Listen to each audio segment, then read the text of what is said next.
because it's a game changer.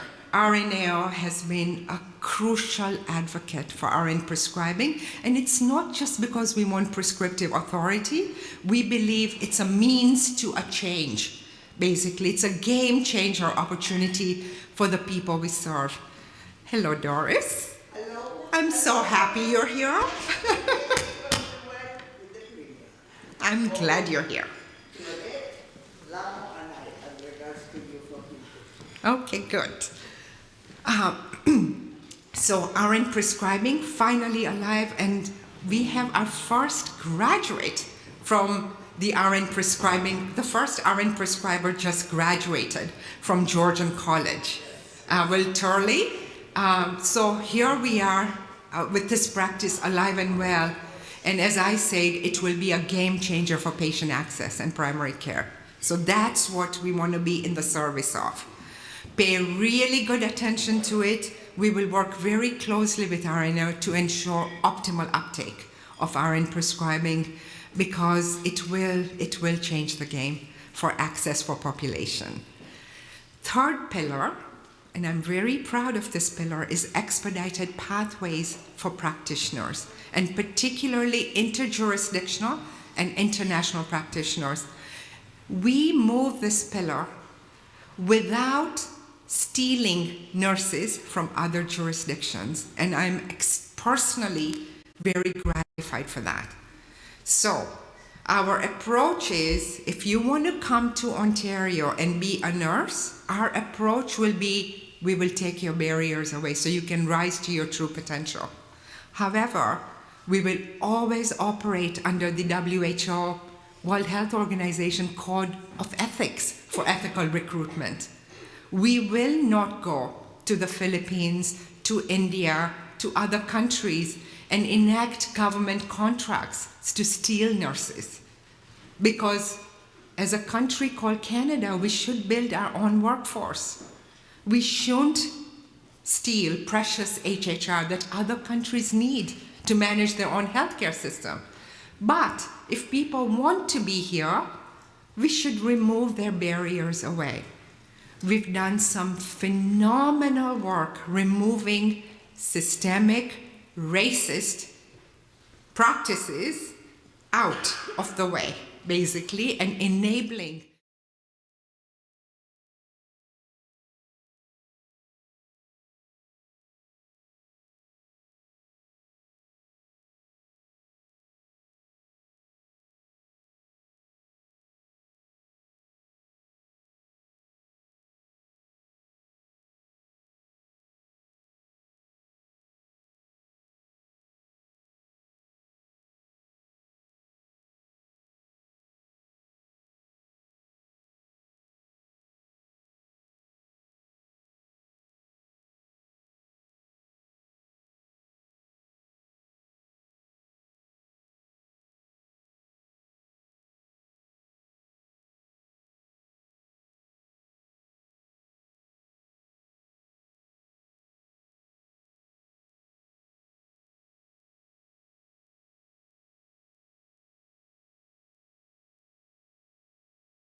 And we were very heartfelt, I will say, about things that are not policy, but in a sense they are policy. When we were at the Premier's office now for quite some time, Claudette Lamo and and no, you cannot ask because the answer was a private meeting. But I was really, and I'm sure Claudette, you too, really heartfelt to see the diversity of what we saw in his office. The pictures, he gave us the story a bit of why those pictures. And I didn't know some of those stories, of course, so really a gorgeous black guy that looks like 2 drops like my son-in-law, so I needed to say, that looks like my son-in-law, my gosh. And he told us the story about his brother and how he had been treated by Jamaican people up to this last day. And so it's, when you get to know people and you get to know some of their personal stories, it's good. It's good. So the panel will be moderated by our president, and I will invite our colleagues here as I give an intro to what we will be doing. I am going to invite John Edwards. John is the Rainbow Nursing Interest Group Secretary. He's in the executive of Rainbow Nurses.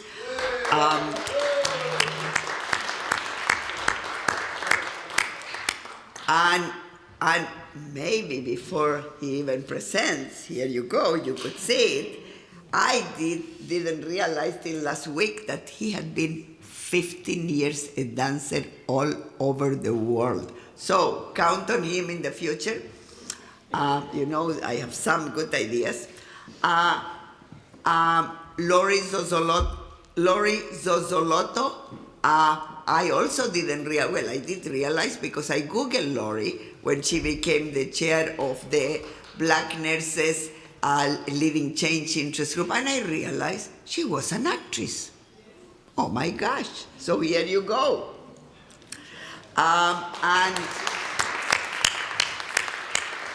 And Victoria Guido, where is Victoria? Victoria, you need to tell me you act also in some type of acting. Victoria is the amazing chair of the Indigenous Nurses and Allies Interest Group, pulling that group to new heights. I'm so happy to have you. The idea for the panel today, not for the entire idea of EDI, because then, okay, we're going to practice. This is what yesterday we said. E stands for? D stands for, I need to hear louder though. D stands for? And? Exactly. So that came actually from the murder of Mr. Floyd. Yes, we had done a lot of things at RNO. Yes, we had that always Black History Month. Yes, we had Black presidents. But really, what shook some of us to the core was the brutal murder of Mr. Floyd. And when that brutal murder happened, I actually immediately wanted to call a meeting. To tell you the truth, the meeting was not to talk about nursing. The meeting was to talk about what we as nurses can do for the Black community, what we as nurses can do so in Canada. Things don't become that way. And that webinar that we organized from home office opened a genie bottle and a can of worms and a tragedy that at the end of that panel, it was during COVID, we were even more shaken. And I wrote that night directly to Dr. Claudette Hollow, Dr. Angela Cooper Brathwaite, and I said, Angela, can you lead a task force on this? Because we need to do something. What nurses conveyed to us, Black nurse colleagues conveyed to us, was, yes, things that we should have known all along, but really, until you don't hear them in the volume that we heard and with the loudness that we heard and with the pain and with the sincerity, it needed something serious to happen. And Angela and Corsita did the task force. All the directions we gave to them is a fair process for applying. They had more than 250 applicants. They needed to select people from all across the province. They needed to select people from all the sectors, etc., etc. They did all that job. So whenever you keep seeing them, tell them thank you. It was a lot of work. And then the panel delivered recommendations and thoughtfulness that was second to none. One of those recommendations was to have an interest group. And you can see the fruits of the labor. The first co-chairs of the interest group are Tanya Versal and Daria. I think you're here, Daria Hope. Yes. And you heard her yesterday. The second recommendation was, can we do a BPG on black nurses? I think I put that recommendation, quite frankly, to them because they cannot direct, the members cannot direct recommendations because it's a program from the province, right? But I thought maybe we can do something that can take it even a step further. And that BPG is being developed by only black nurse colleagues. So RNs, RPNs, NPs, and also allies in other professions, but all of them black. And the team that is working with that is fantastic. And where is Dr. Michelle Ray? I want to first acknowledge her. Michelle Ray, please stand up, Michelle. I don't know where is Michelle. Okay. Can you call her, please? Thank you. It will be great if she can join us. Michelle Ray is, in fact, everybody in the red room, if they can join us, will be good. So Dr. Michelle Ray is the director, the newly appointed director to the BPG program. And if you want to know more about the BPG, please speak with her. She's fully aware. I am too, but I think it's much more appropriate that she does. And then we kept doing important things, and we formed the Health Equity Consortium, which we spoke last night, so we will not speak today. And then came John. And there was a turning of the page yet again. And John wanted to do lived experiences of the 2S LGBT community. And we decided, why don't we take it broader, given that we are at Arenio focused on at least 3 communities. The 2S LGBT community, the 2S LGBT plus community, the black nurses community, and the indigenous nurses, and that's why you see our colleagues. So we have done some meetings, but they're going to talk with you from the heart. Good stories, bad stories, whatever they have to tell you. And then we will open for questions for a little bit of time. Dr. Claudette Holloway will moderate, and then after the questions, we have a video that Raul Pinto prepared with a different group of colleagues also related to our 3 equity deserving communities. And please use that. Don't use marginalized, they're not. Don't use equity-seeking communities. No, they're not, nor should they. They're equity-deserving communities for RNO. So that's what we will be continuing to talk onwards and onwards and onwards until you guys tell us that we are closer. Okay? So, Dr. Holloway, please join us, and this is all yours.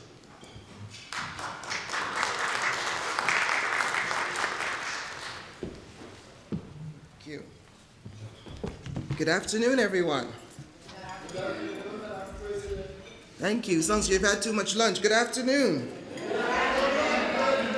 Wonderful. My name is Claudette Holloway, a black woman, a registered nurse, and a proud member of RNAO, and the 4th black president of this organization. So long before it became fashionable to talk about these things, RNAO was on the case. There are many stories that we will hear. Many of them can be emotionally uncomfortable.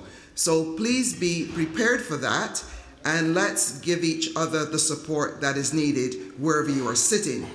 Unfortunately, 15 minutes of our time has already gone, so we're left now with 30 minutes. So we're going to have the panel share their experiences, and as we heard, you'll have a chance to ask questions, and then hopefully we can go back to have them give us one more point. And we know that the issues, you know, we could spend a whole week and we still wouldn't have covered some of the injustices, some of the pain that we've experienced. So before I go any further, I do want to give a shout out to Catriona, my past colleague from Public Health. Welcome and thank you for being here. And we work together with the college, we work together with all the political parties. And the focus of today was to get them to understand equity, yes, diversity, and inclusivity. So again, some of them have the story, some of them still need to hear more. So let's be patient with them. Let's realize that things won't change in a day. This stuff has been going on for hundreds of years, but I'm glad that RNAO and us as members are seeking to do something about it. And we already started, but we know there's a long road to go. So thank you, panel, for sharing those stories that you're going to tell us. I'm going to move it on to who would like to start first. You know what? Sometimes I like to go with how how the spirit moves, because pointing out someone is not always the way to go. Yes? So, you know, we'll let them start and let's see how it goes, because this topic is not easy. Thank you. Sure. We have mics here.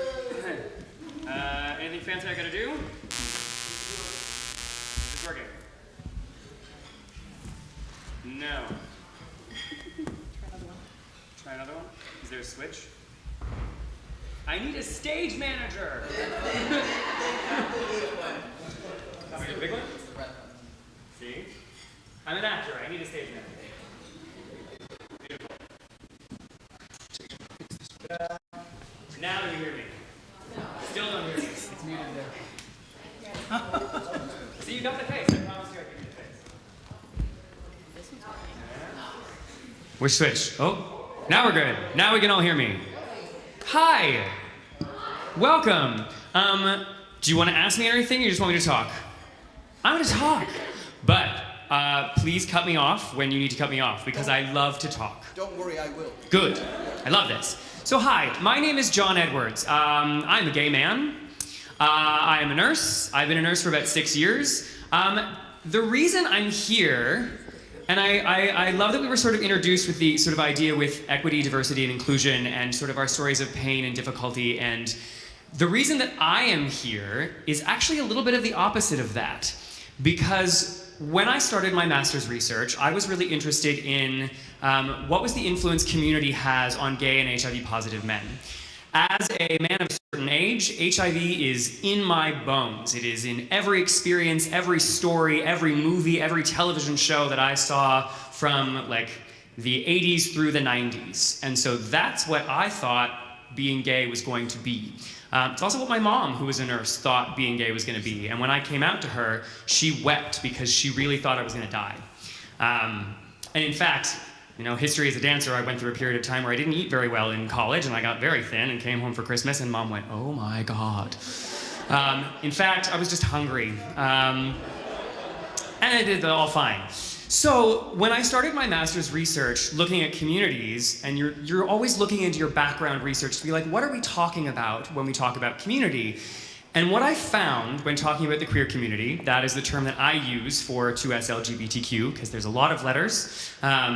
So I talk about queer when I talk about all of us as an umbrella. And what I found in the research on the queer community is it's all negative. I think as healthcare professionals, while we're trying to address issues, and I think this actually extends to all of our communities, we are focusing on the things that are going wrong because we want to improve them. But in research, what is spoken about, what is written down, becomes the truth.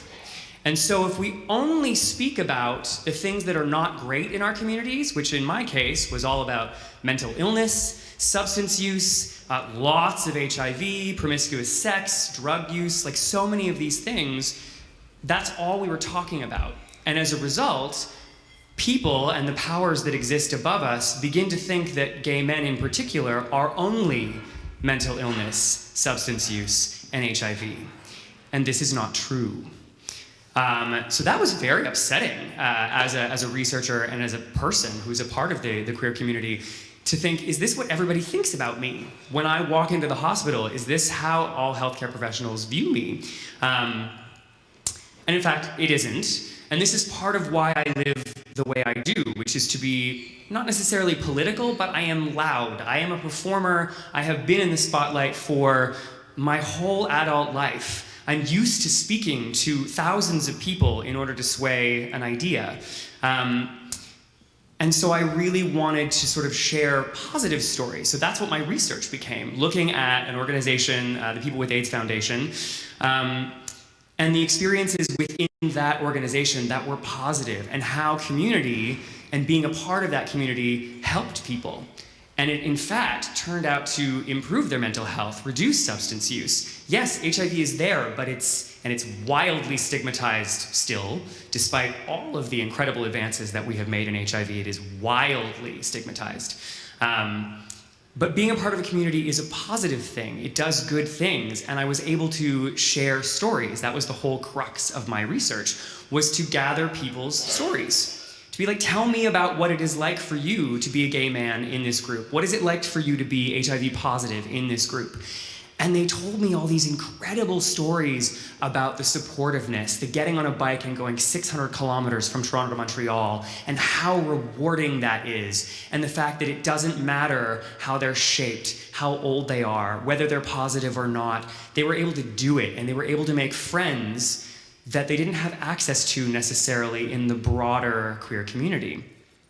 And so, when I sort of had this idea, I did my research, it went successfully, and that was great. But then I came back to the RNIG group, the Rainbow Nursing Interest Group, and I thought, the world is not good right now. We can all agree on that, yes?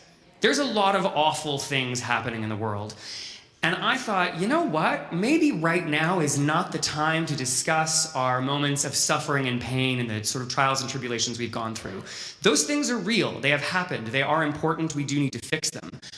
But let's talk about some of the stuff that's good. Some of the things that make us successful and vibrant and wonderful within the healthcare system and just in general. So I reached out to my executive and I reached out to our members to say, tell me about you. Tell me about the good things that happen in the healthcare system. Tell me about the good things that you've experienced as a nurse. And we're working on that. That is still a work in progress. I think perhaps in this particular climate we're experiencing, there's a bit of fear. There's a bit of trepidation in sharing personal stories about their loved ones, their just sort of general experience, because it can be dangerous to sort of stick your neck out. And I do find, I was actually saying this in the lunch line earlier, that nurses can be nervous to stick their neck out. And so what I would say, because my story essentially is, we know now that I'm a performer, I did that for 15 years, I'm used to being loud and sticking my neck out. That didn't change when I decided I was going to become a nurse. And as a result, I'm a bit of an oddball. I am this sort of obvious gay man. I'm not shy about that. I tell my patients when they ask about, oh, tell me about your wife. And I'm like, well, Jameson, my boyfriend, and my cat, and we went to Mexico, and I'm just very, here it is. And they can take it or leave it. And I do respect that I am in this body. I am this height. I have this color of skin. There is a way that I am perceived out in the world that maybe not everybody else is, and it gives me a great deal of privilege. So that is partly why I am as obvious and open about my personal life in all avenues, because I create a living example that fights a stereotype. When I'm standing in front of a classroom and I tell people about my Jameson and my cat and my trip to Mexico, and I put those pictures up on the screen for everybody to see, thank you. I told you I need someone to cut me off. That creates space. One, it says exactly, this is who I am, right at the front of the audience, for the classroom, for all of my students, for all of my patients. And it creates room for everybody else in the room, if they feel different or odd in some way, to empathize with me. And it creates space for them to be exactly who they are. I am telling them, you can be this. Be this with me. I want you to be yourself all the time. I want my patients to be themselves all the time. And the more we can humanize what we do, because I think this is the sort of the grand thing that all nurses are capable of. We're the great translators of everything in healthcare, right? All of our physicians and all of the different sort of health disciplines have all these different languages that come at the patient. And then we come in and go, did you get any of that? Do you need me to sort of translate into human language? Because we are all humans and we can all get behind stories. It's really easy to connect on a base level when we just tell each other the stories about our lives. It doesn't matter whose hand we're holding, what genitalia we may or may not have, what pronouns we use, what color our skin is. None of that actually matters in the grand scheme of things. We are people, and we want to just tell stories to each other because we can connect on that. So I encourage you, if you feel you are an ally, if you feel you want to help, if you don't know how to understand somebody else's story, just talk about your life. You can empathize with anyone else's story, regardless of who you are or where you come from, because we can all connect on very basic, simple things. Thank you.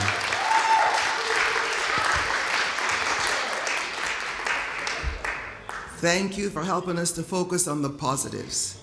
Yes, thank you. Hi there. Can you hear me? Yeah.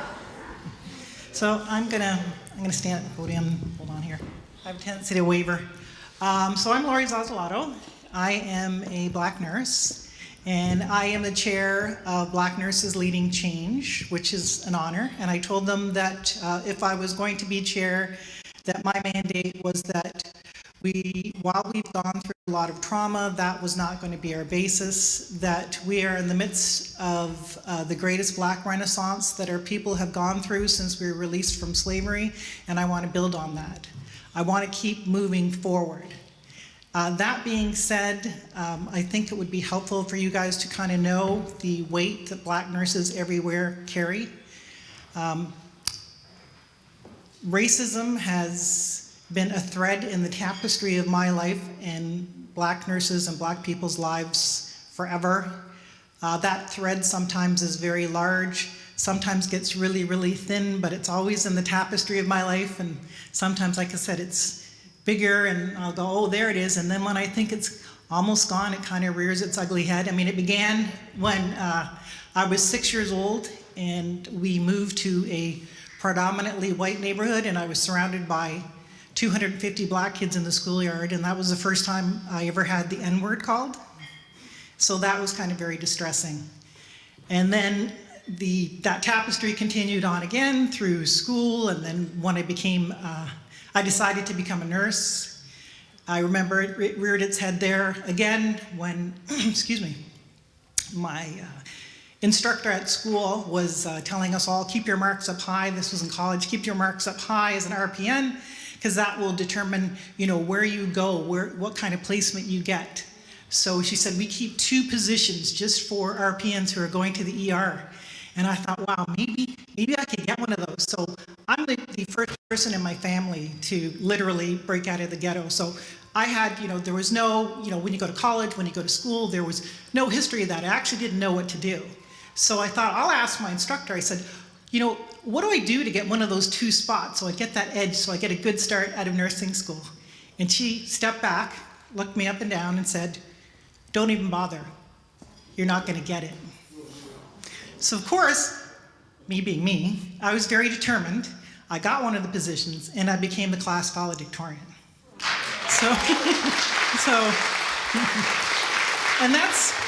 And again, this is just, part of, that whole thread of racism and the tapestry of my life. My sister and I have an older sister, so as teenagers, we decided we're having all these racist experiences. And we thought it can make us bitter or it can make us better. So we decided that for our lives, we were going to be ambassadors. We were never going to live up to the stereotype. We were not going to turn the other cheek. We were going to stand up for ourselves, but we were going to be the best people that we could be no matter what we faced. So I became an RPN, then I became an RN, and unfortunately, these experiences still happen. I remember going to see a patient, and I called him into the office and said, you know, Mr. Joe Smith, come in. He looked up from his newspaper, looked back down and said, oh, I'm not seeing you, I'm RN only. And I said, you can tell I'm not an RN by looking at me? And I said, I'm an RN. And without skipping a beat, he said, are you diploma or degree? So I said to him at the time, I said, I graduated from McMaster. And I said, I graduated from the #1 school in Canada, #4 in the world. Do you think I can change your bandage? So to which he kind of, oh, okay. So you know, I keep having these experiences, but I just keep pushing forward, you know, pushing forward, because that's all you can do. You mean I've also had other patients that will, you know, see me and say, oh, are any of the regular nurses here that I can see? And I'm thinking, you don't even know me. And I just say, no problem. And within, you know, 1 or 2 visits, those people are then asking for me. But as I said, you just, you know, I can't ever be just the nurse or just a person. I'm always the black nurse. And that always carries a little bit of extra weight with you. So, you know, be kind to your nursing students. Whenever I see them, whenever I see ethnic nurses, I always say, I see you, I know what you're going through, it's a little bit hard, but keep going, and it's getting better, it's gotten better, it's gonna keep getting better. So you just keep moving on. And I know there's a lot of talk about intersectionality, and some people will say, oh, you know, those rainbow problems, those indigenous problems, those black problems, they're not mine, so I really can't empathize or sympathize. But at its very basis, the things that are happening to all those 3 groups are bullying on a global scale.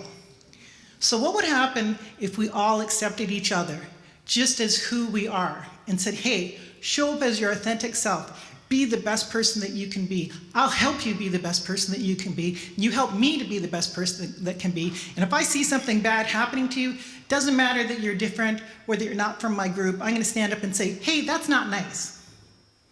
So what would happen? What kind of world would we create if we were all just kind to each other? And we all allowed each other to be our most authentic selves. Imagine if you could go to work every day and not worry about, what do I look like? What are they gonna think about me? You know, what group do I belong to? What are they gonna, and you could just show up and say, hey, I'm here, I'm gonna be my best. I mean, think of all the mental health issues that will go away. So we are pushing forward. We are doing amazing things, especially with black nurses leading change. We are, you know, if you're an RN, we're encouraging you to be an RPN. If you're an RPN, we're encouraging you to be an RN. If you're an RN, we're saying, hey, get your master's, you got your master's. We want you to become a doctor. And we're just telling everybody, keep going, because we're doing great things, but we've come from behind. Because you have to think that when your great-grandparents started out, they bought a house, then they had, you know, your grandparents, then they had your parents. My great-grandfather was in a field picking cotton, literally. So we are 200 years behind what the other ethnicities in the world are. But we're catching up. We just need a chance, and we need understanding, and we need sympathy. And again, we're just asking for everyone to be kind to each other. So that's what I have to say.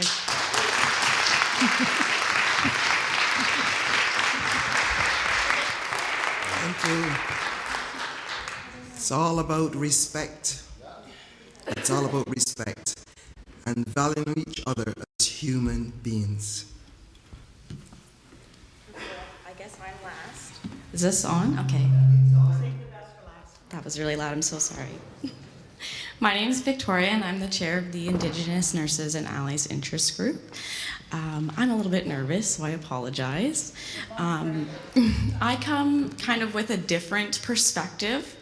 I have the last name Guido, which is very Italian, but my mother is First Nations, so I don't share the same experience that majority of Indigenous nurses share, but I'm here to just kind of inform you that every Indigenous nurse is different. We're all at a different stage in our journey, just like how everybody here is at a different stage in their learning journey. And that, yeah, let me think. Sorry. I'm losing my train of thought. You're all right. That this group that we formed, Rachel Raddick had formed it back in 2020 through a kind of difficult period during COVID where not everybody was really into wanting to do extracurriculars. So we're still kind of figuring ourselves out, but we are a strong group of Indigenous and allies, nursing students and RNs, and we just want to make sure that everybody knows that we are in the room and that we do have a voice and that we do deserve to be heard. We deserve to have that seat at the table when it is necessary for us, which is always. We need to be there to make the decisions in healthcare, in politics, in every single aspect of life, because Indigenous people were, as everybody knows, the first people on the land, so we deserve the seats that we don't always get. Along with like everybody else on this panel. It's just important to realize that even though we do have a small amount of education about Indigenous people in our school system, it's not enough. I personally went to McMaster University, which is very close to Six Nations. And I went to school with many people from the area who didn't know that there was a reservation even in Brantford or in Southern Ontario. Which is a little bit shocking to me, seeing as it's just around the corner. And that was only 4 years ago. So there's still a lot of learning that needs to be done. And I congratulate all of you because I know most of you here have been doing that work, which is important. But we have to keep doing more work because the voice of Indigenous people need to be heard, especially in healthcare. Yeah, I think really my main point is, although Indigenous people might not look the way that you would assume an Indigenous person would look, we all have our own unique perspectives on how colonialism and systemic racism affect us today. Even though some of us might be First Nations, Métis, Inuit, status, non-status, all of our opinions still matter and we're still deserving of everything that everybody else is. I think that's probably everything I have to say. Thank you.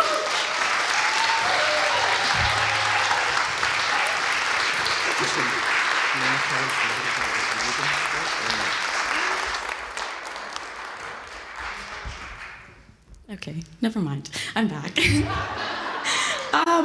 Just so if everybody sees my nice outfit, I do have a ribbon skirt on today, which, as many of you probably in the room just wear scrubs all the time. So when I can, I like to bring out my ribbon skirts. This one was personally made by a girl named Raven. I think she used to be in Kitchener, but now she's out, I believe, in Manitoba. But this is something that my sister has been learning to make because as our family didn't really grow up knowing where we came from or knowing our Indigenous roots, so my sisters and I have been dedicating most of our adult life to just regaining that strength and regaining all of the knowledge that we unfortunately didn't get to know. So yeah, this is a ribbon skirt if anybody wants to see. And on that topic, if you can, I would encourage everybody in the summer on June 21st to go to Fort York and go to the powwow. It's a great place to just start your education, just to be immersed in a beautiful culture, to see just amazing community, also eat really good food, and you can see all of our artwork, see the work that these people get to do, and you can support them by buying it. And then you get to wear nice pretty earrings to things like this, so thank you.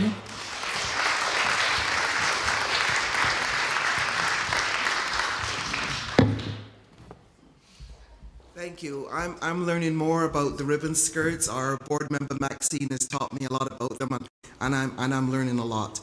Your executive, RNL's executive, Doris Lamo, and I had the privilege of being invited to a celebration late last year where we had it was the freezing moon celebration. and it was, the community organizations that got together. So learning more and more about Indigenous culture is really, really important. I want to say, John, that I am very familiar with the LGBTQ from decades ago, because one of the most significant people for me when I was training in England, yes, we went through training and education, 3 years of it, was a member of the gay community. And so long before this thing became fashionable. So I'm glad to say that I'm willing to engage with people. I am prepared to offer respect to people. And I'm also prepared to learn. And I hope all of us are willing to learn and move forward. So you have a chance now. I would take 3 questions. If anyone wants to come forward, we can use one of these mics here. I'll bring the mic to you. Thank you.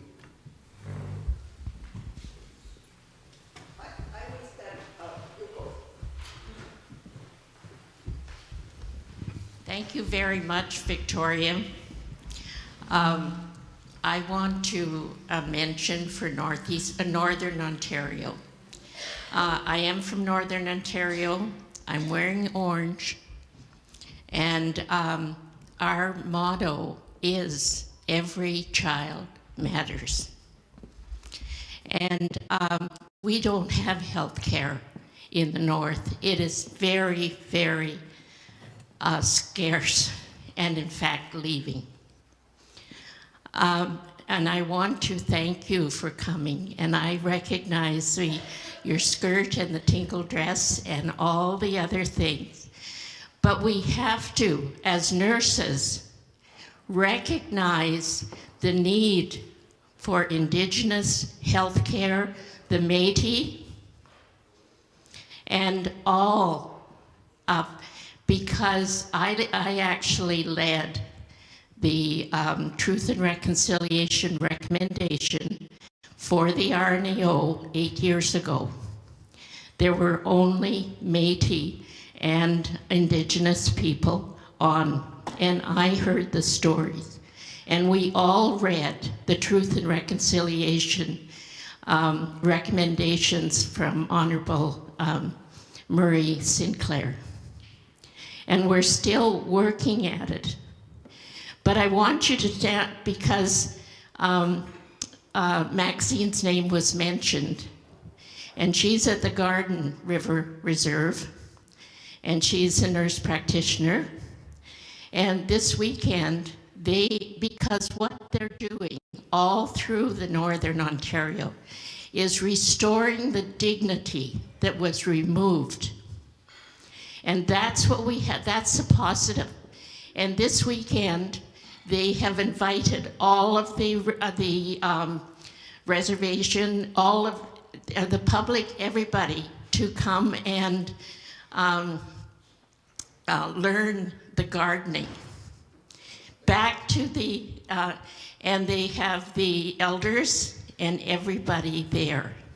It's been publicized through CBC. And it's wonderful, because what we're doing up there is trying to restore. But we need health care and we need social services. Thanks.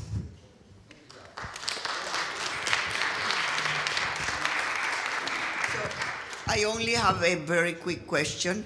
Thank you for your comments, and I just want you to know that the RNO is also working big time on it with Indigenous communities, all of the 3 First Nations, Inuit and Métis, and we have BPSOs, and we are going, in fact, to Thunder Bay, just so you know, in the fall, and we are staying, and this is to the point that you were trying to make, Victoria, about helping economically communities. We're staying in an Indigenous-owned hotel for a purpose.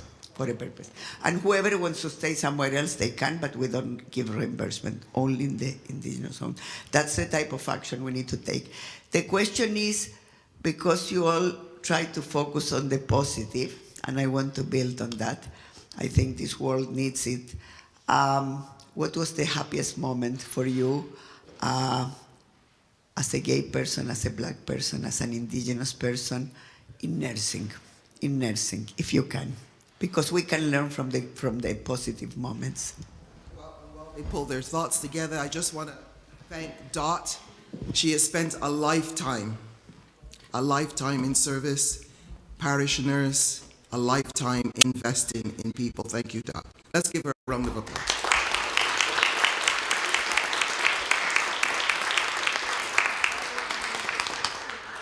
In this profession. 60 years.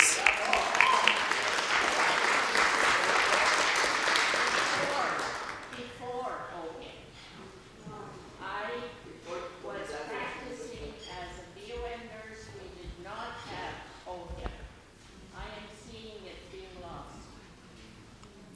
We gave service free.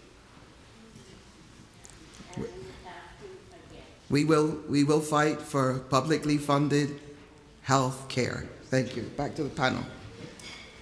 On? We're on.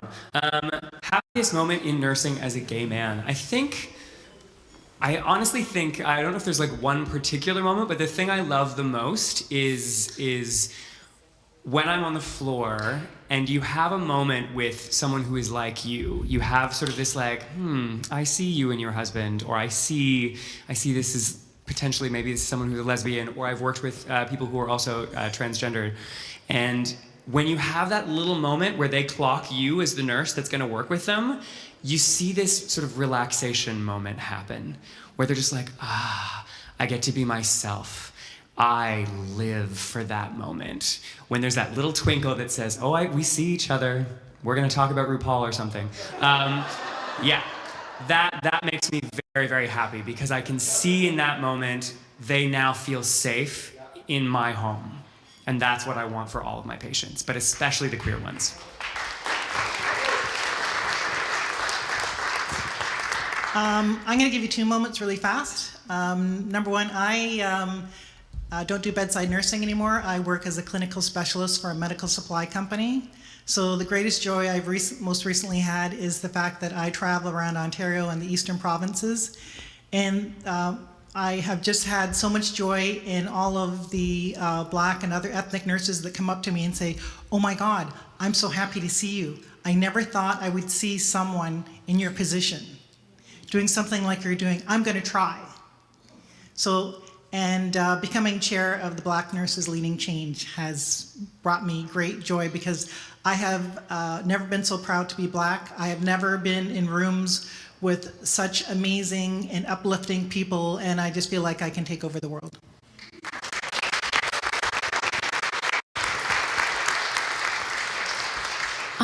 I also have 2. I think my first would be that I was able to graduate as an Indigenous student from my Bachelor's of Science in Nursing. So I got to have like my own special ceremony with our school, which I didn't think would ever be something I could do, which was really cool. And I think that I now feel confident enough to stand up and speak up for my patients who are Indigenous. And I now have the courage to correct the doctors when they're wrong and tell them that, you can't just do certain things and you need to take into account where she's coming from, how old she is, her living situation, because those things matter. It doesn't make her any worse or better of a parent, but we need to think about those things and help and give support. So I'm happy that I now am able to kind of give those answers.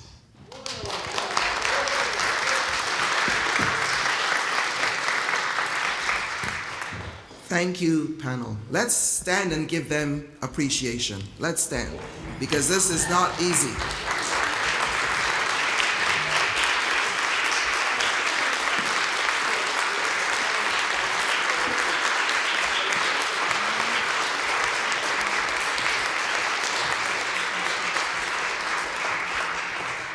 So thank you, and I believe we now have a video. Yes. Mary, You want to step down?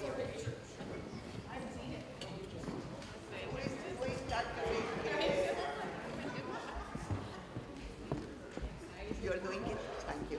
Thank you, Mitachi.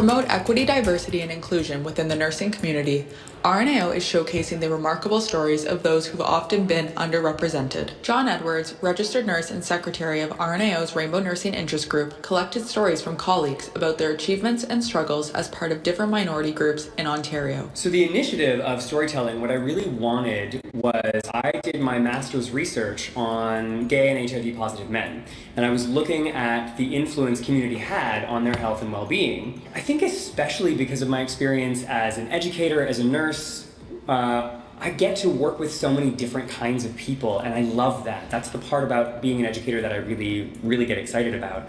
And I've seen when it can be uncomfortable for people. I've seen when they don't feel like they quite fit in, and this is an opportunity for me in my job to sort of open the door and say, yeah, I'm a little bit odd too, and here I am in this position. So I get to be sort of a living example of things that go well in the community. That pushes back against stereotypes, I think. RNs Victoria Guido, chair of RNAO's Indigenous Nurses and Allies Interest Group, and Lori Zozolato, chair of RNAO's Black Nurses Leading Change Interest Group, also shared their stories. I'm a mixed Indigenous registered nurse. I'm Anishinaabe and Cree from Northern Ontario, and I'm the daughter of a first-generation Italian immigrant. During my undergraduate degree, it became very apparent how little people knew about the very real, severe, and life-threatening issues Indigenous peoples face every day and have been facing for decades in our healthcare system. It made me very angry seeing how our curriculum lacked education about Indigenous peoples, our traditional practices, and the issues faced by Indigenous peoples in the healthcare system. This lack of education has perpetuated harmful ideologies of racism and discrimination, while also reinforcing the misguided belief that Indigenous knowledge and practices are inferior within the Western healthcare system. This destructive cycle is then passed down to future generations of healthcare professionals, further contributing to the problem. My lived experience as a Black nurse is my lived-in experience as a Black woman. The two are inseparable. I am never just a nurse. Anti-Black racism has been a thread in the tapestry of my life. As a nurse, this thread of anti-Black racism followed me, beginning in my nursing program in college, where when I expressed an interest in applying to an advanced program, my instructor took a step back, literally looked me up and down, and told me not to bother applying because I would never get into it.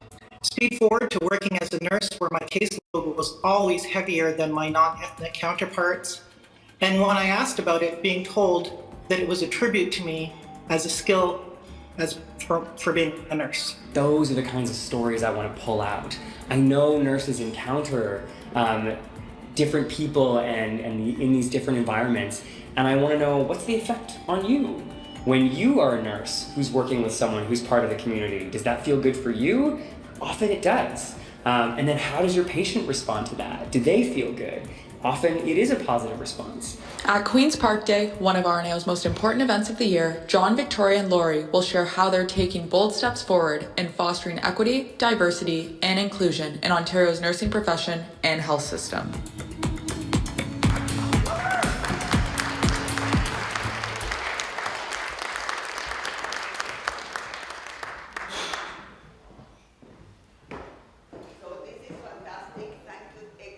Panel and to Claudette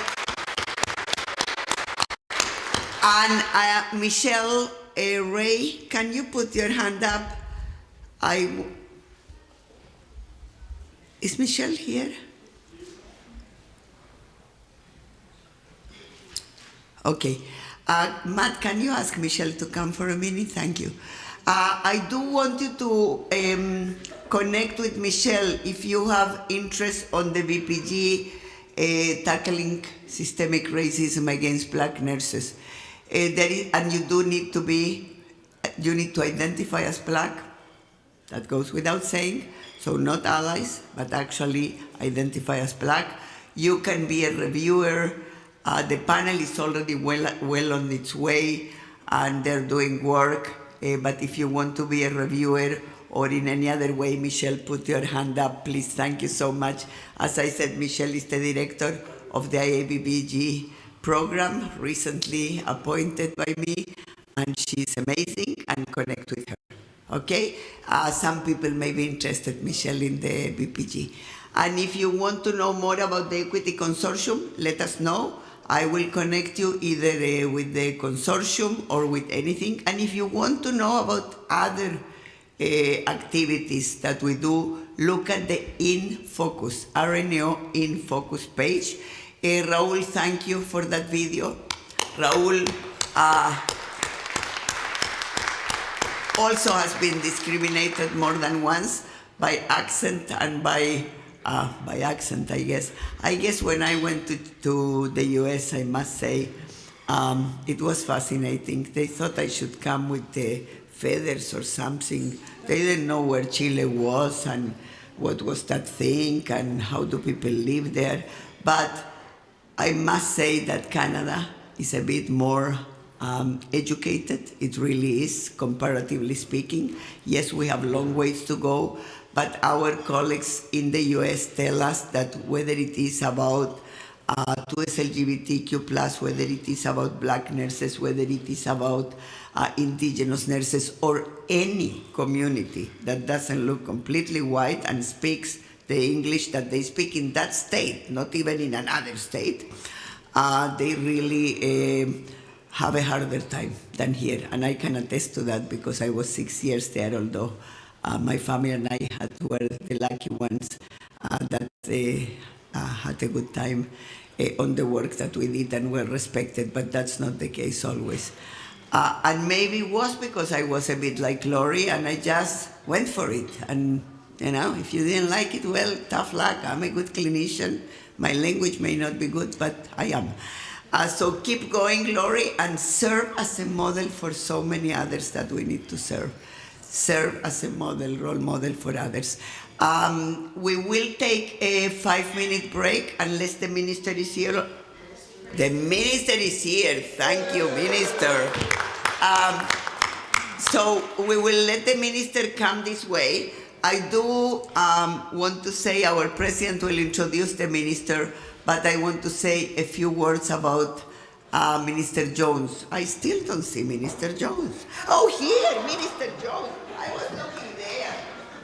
The reason I'm going to say, and you can ask the Premier, I said it was a private meeting we had with the Premier, Madam President Claudette Holloway, President-elect Lamo Dolkar, and I had a wonderful time. He gave us way more time than what we thought it would be. I will give you tips because we have some things that we can sign together. I think we are close to. But that's not for this meeting. But I did tell the Premier that I stood next to you when you did the announcement on the 53 community health. 78. No, momento. I say it as it is. 53 new team-based models and 25 expanded. So that's what it is, right? $110 million, yes, as you heard in the question period, 3 times more than what they committed in the previous budget. And there are many more not announced yet that we hope it will. And then other things that we are cooking that we can talk with you. I also want to thank the minister. I hope she will mention, but the RN prescribing, I told the colleagues that we had been asking for many, many years, and you made it happen. I want to tell you that we have here Natalie Boudreau. I don't know if Natalie left or is here. Natalie works with Karima Belgi, with Dr. Karima Belgi. And also we have here Catriona Mills. I think she's here still or not. Maybe she left.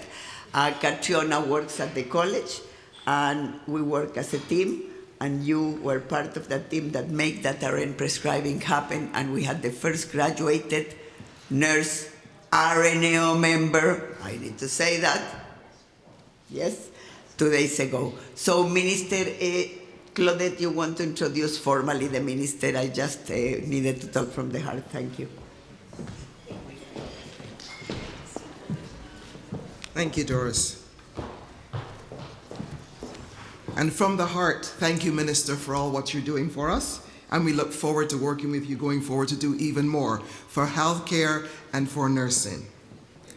The Honourable Sylvia Jones is currently Ontario's Deputy Premier and Minister of Health, where her focus is building a strong healthcare system for all Ontarians. Minister Jones previously served as the Solicitor General from 2019 to 2022, where she championed public safety initiatives, including leading the country with a $307 million anti-human trafficking strategy and legislation, and passing Canada's toughest animal protection legislation. Minister Jones has lived in Dufferin, Caledon for over 30 years with her husband, David. Welcome, Minister.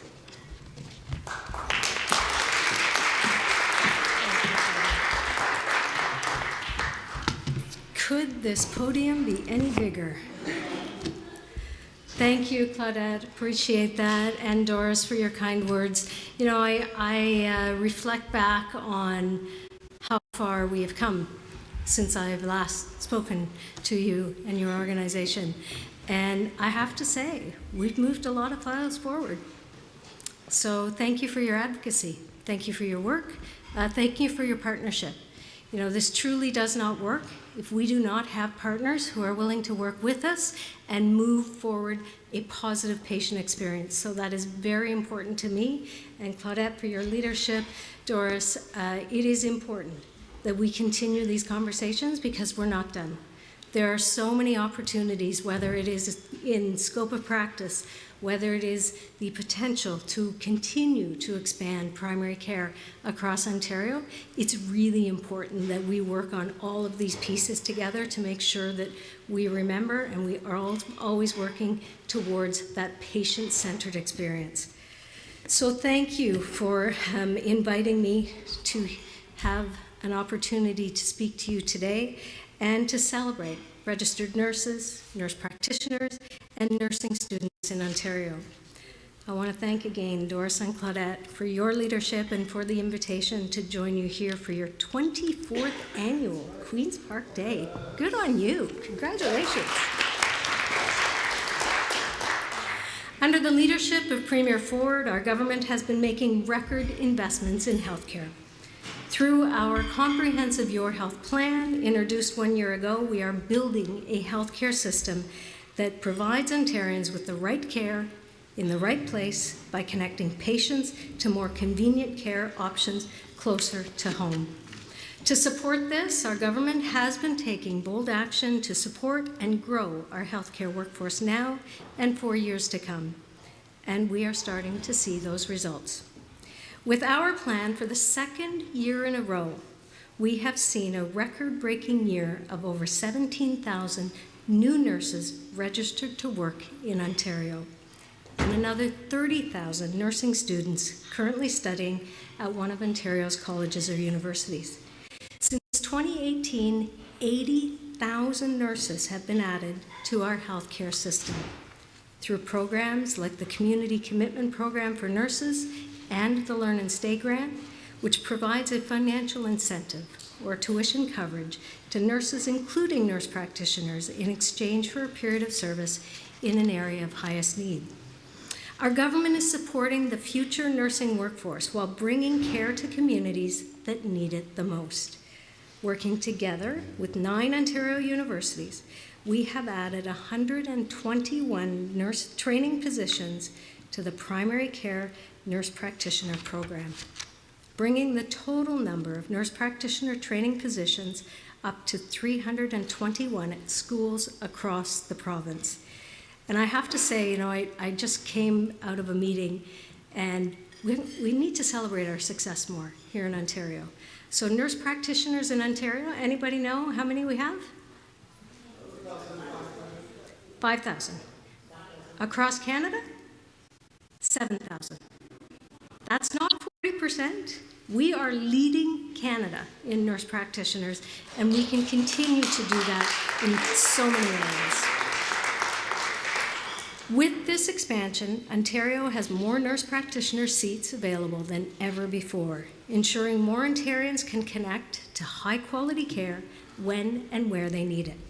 Increasing access to nurse practitioner education is one more way our government is taking decisive action to ensure there is a pipeline of skilled healthcare workforce for future decades and generations, to help ensure Ontarians can access convenient and connected care closer to home for years to come. Our government knows that nurses play a critical role in patients' healthcare journey. They work in primary care, long-term care, hospitals, public health units, and in many other community settings, providing a full range of healthcare services, including, of course, prescribing, ordering, and interpreting tests, and diagnosing and treating illnesses. In fact, I'm proud to say that just yesterday, as Doris mentioned, we recognized the very first RN in Ontario now authorized to prescribe medication since we announced scope of practice changes in November. Congratulations. And our government is proud that Ontario is one of the first in Canada to adopt the nurse practitioner-led clinic model, investing over $46 million each year to fund 25 nursing practitioner-led clinics across Ontario, connecting nearly 100,000 patients to the primary care they need.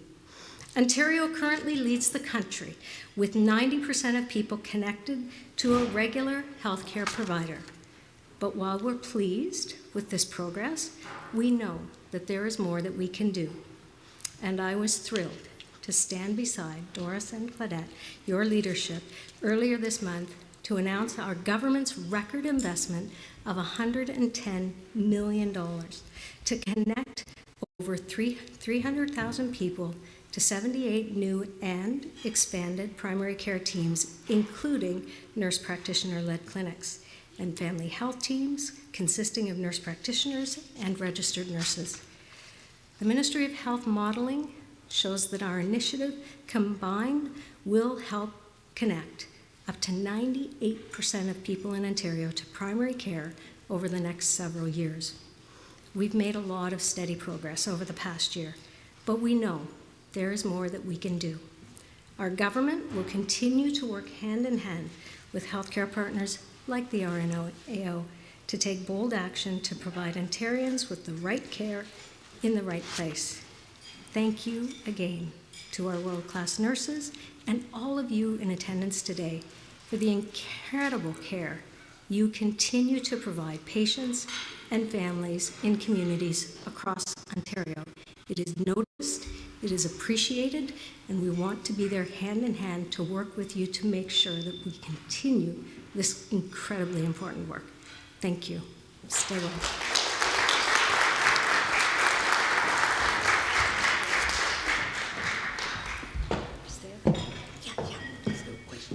Thank you, Minister. And we know that in the list you already mentioned one, which is great, is for more nurse practitioner-led clinics and such models, not only NP-led clinics, community health centers and others, and also for a stream of funding that nurse practitioners can work independently without user fees.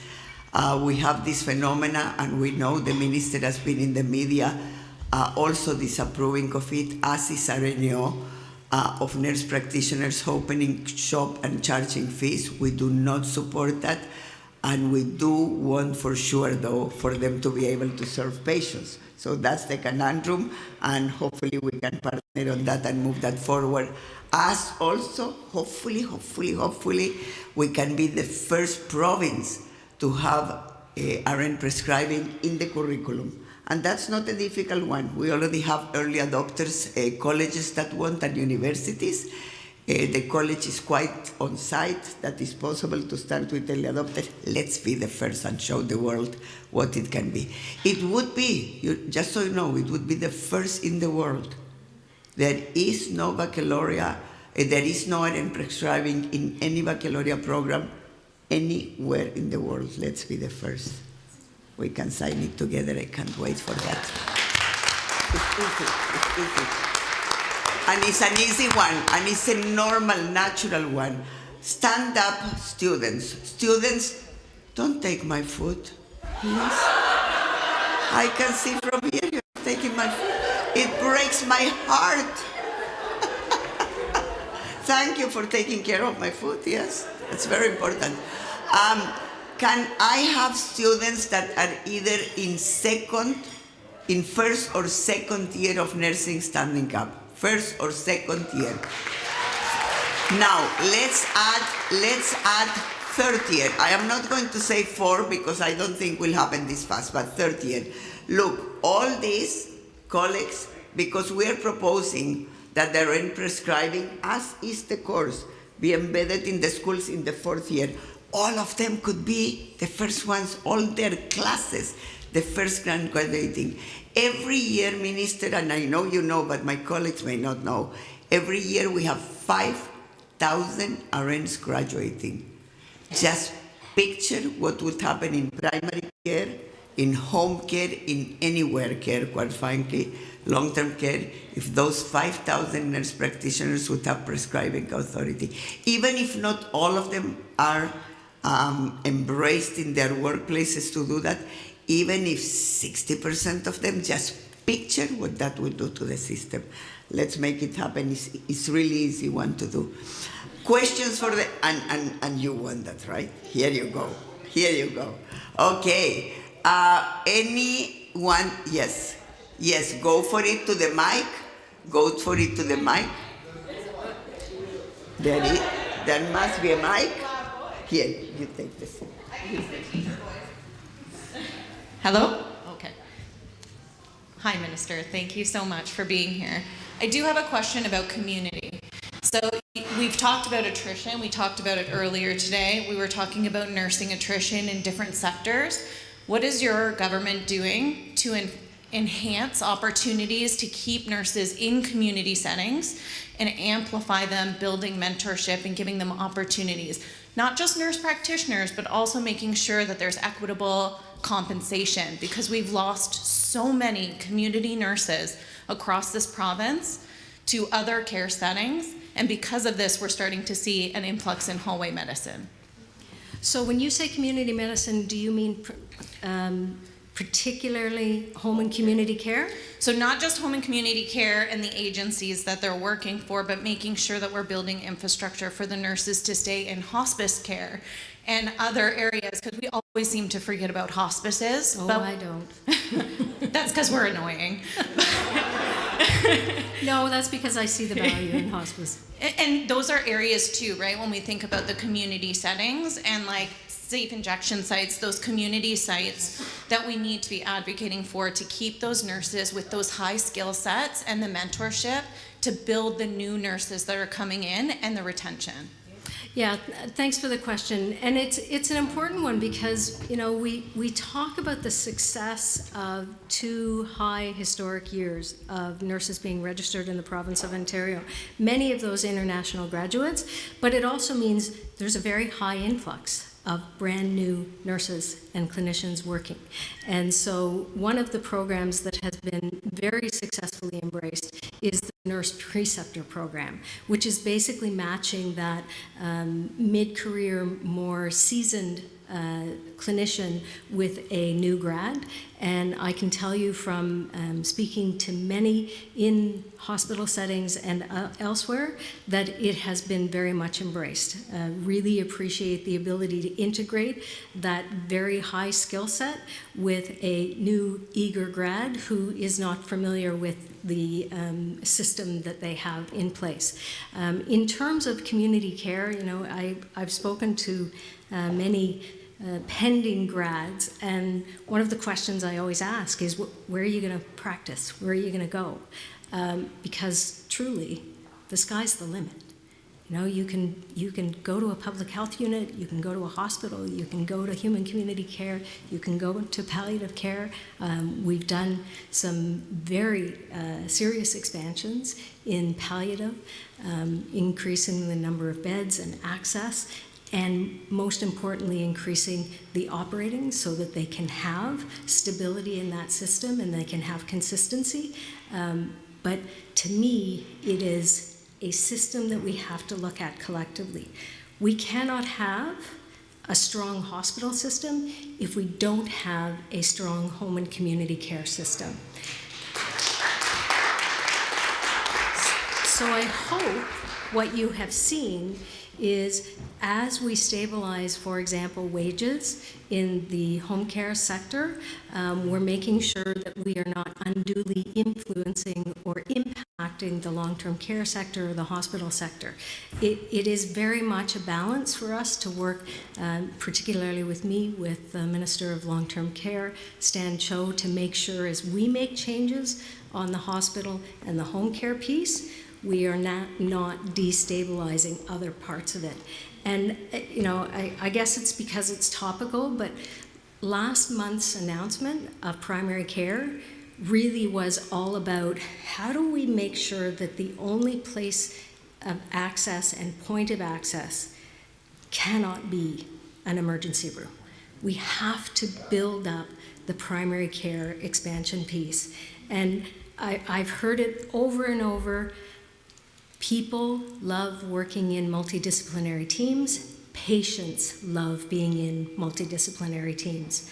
You know, when Mrs. Jones gets diagnosed with diabetes, it's not the family physician who is going to walk through what that means to their lifestyle, their family, their what they need to do to manage that new illness.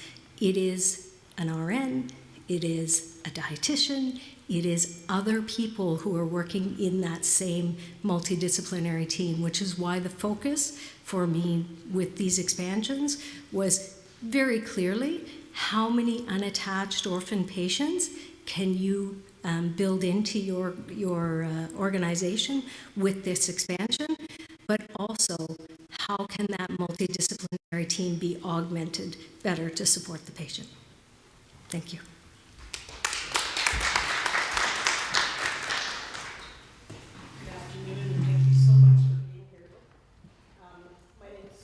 I have the privilege of being a hospital CEO in the Northeast and recently in the Northwest as well. And this is one of the most difficult times that I've seen in my years as a nurse, in terms of watching my nurses working hard, working understaffed, coming in, you know, on double shifts and so forth. And at the same time, I feel hope because of the longer vision that you and your team have. So I do see a light at the end of the tunnel, and no, it's not a train. So thank you for that long vision. My heart sang as well when I heard about the investments in primary care, because I agree that that's very important. In the north, hospitals and smaller agencies are often the main source of primary care. And so I appreciate as well that you're looking at balancing the investments in hospitals and in primary care. Because in the north, our nurses are the ones that offer that whole gamut of care, and probably, you know, more efficiently in some ways that they can. So I hope that you will consider looking at the north, and I'm curious about what the strategy is for the north, whether we will have something unique, something different, because we know it is a lot harder to recruit and retain. We know that there's evidence that support that if nurses come from the north, they're more likely to stay and practice in their communities as well. So would love to hear any plans that you may have or vision on that piece, please. Yeah. Thank you. Thanks, Sue. And if you've worked on sort of both sides, east and west in Northern Ontario, you know that historically it has been a challenge.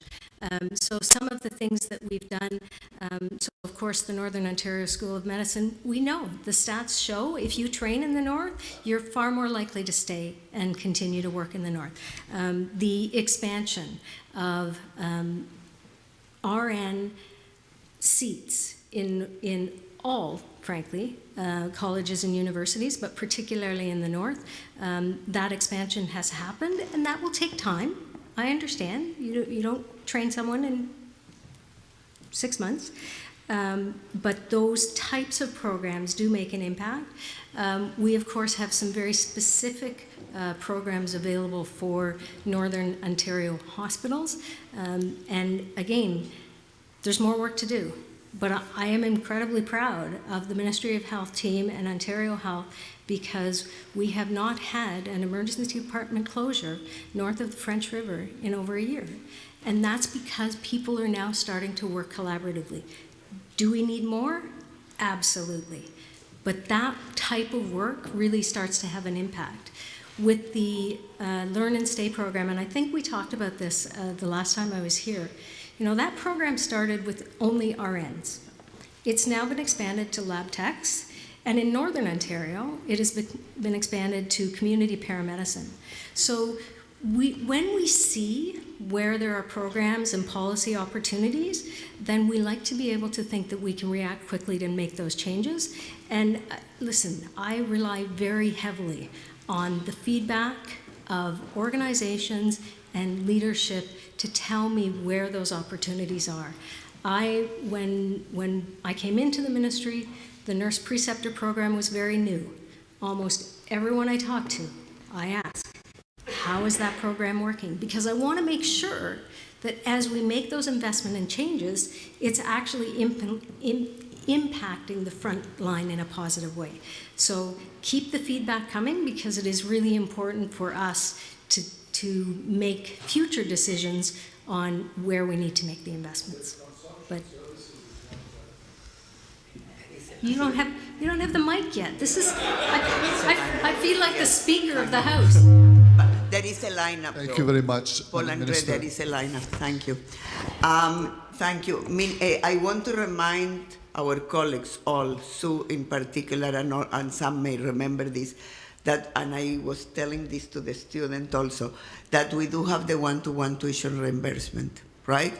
So get people there, and if they stay for a year, 1 year back, 2 years, 2 years back, 3 years, 3, 4, 4, the entire program then becomes paid by basically taxpayers' dollars. The same is for RPNs. So please, please, please spread the word, and that to me is an indication that we also from RNO from time to time need to spread the word again. So that exists and is not always fully used. So that should help. Rob.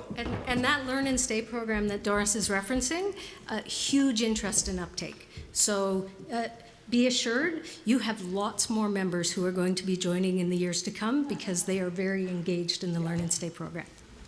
Hi, Sylvia. My name's Rob, and I saw you this morning walking. I was thinking that while I was freezing on University Avenue. It wasn't that cold. Anyways, I'm the chair of the Ontario Nurses for the Environment, but as well, I work in community, and there is a $10 per hour on average pay gap between hospital and community in British Columbia. There is pay equity between the different sectors for unionized jobs.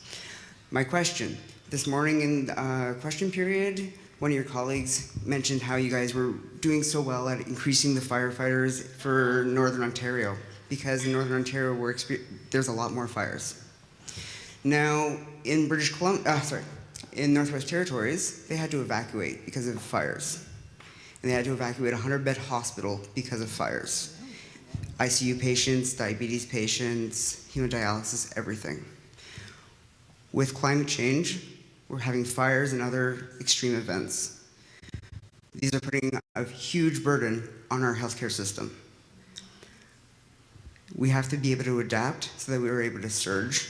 We need a low-carbon healthcare system.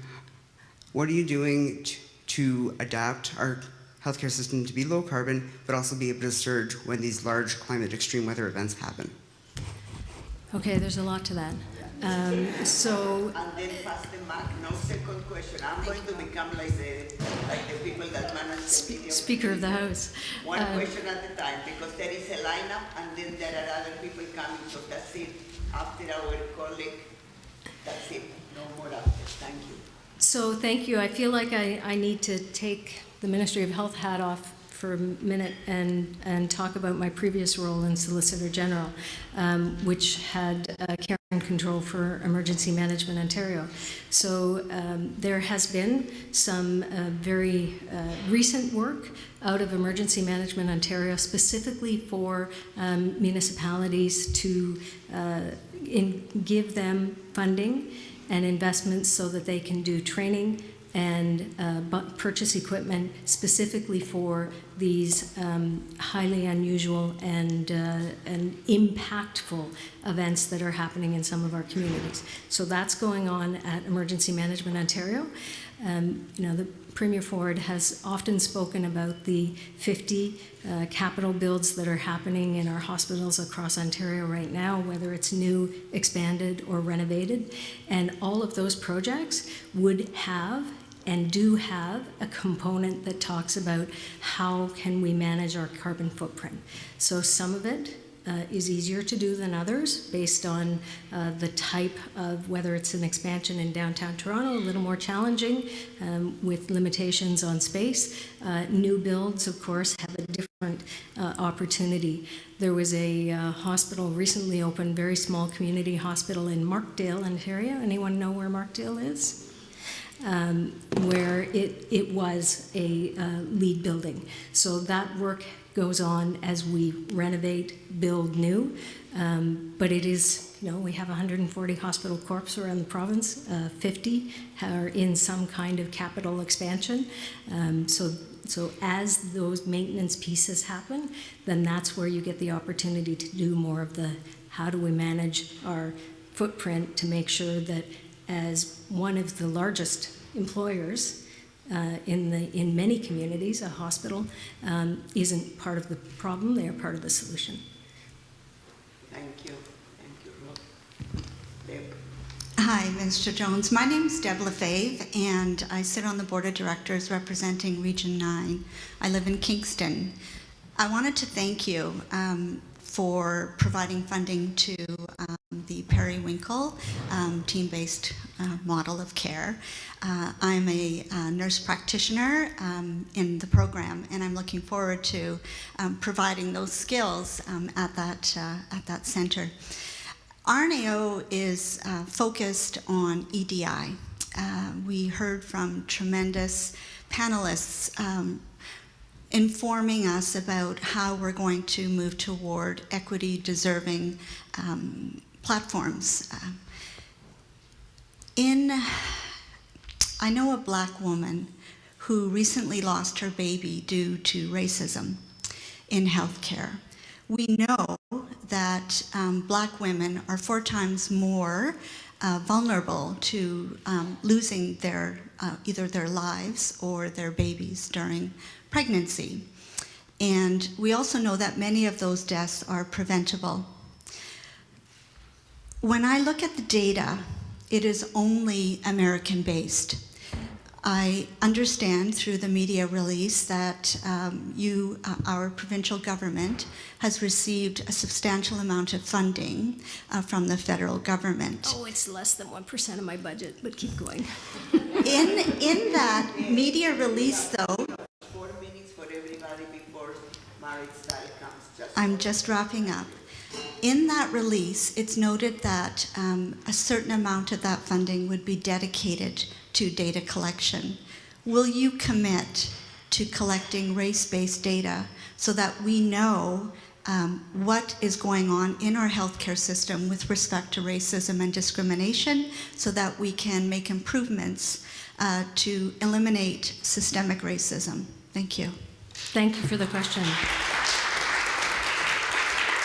So coming from Kingston, I have to share this story. So the Periwinkle is the expansion in the primary care, and Dr. Jane Philpott actually led that expression of interest. And I loved how she described it on the day we announced it.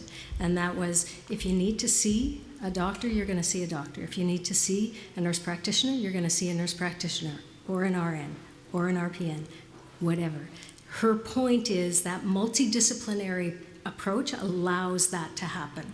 And also, with specifically related to data, for 3 years, we have had Dr. Philpott leading a Ontario Health Data Council.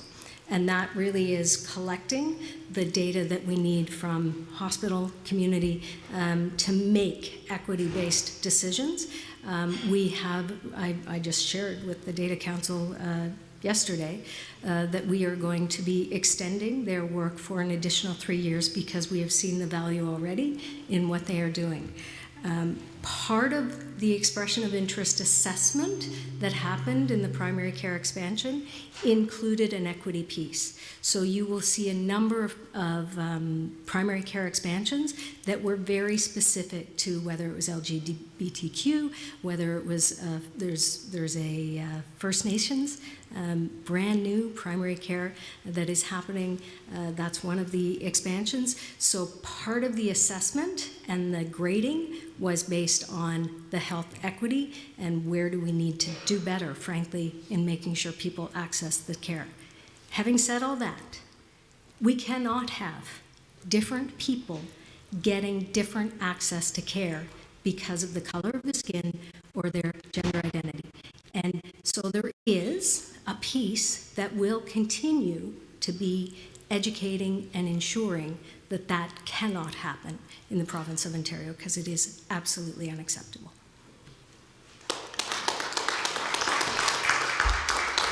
Hi, Minister Jones. Thank you for being here today. And I also just wanted to take the opportunity to thank you and your team for all of the investments that you've made in our profession.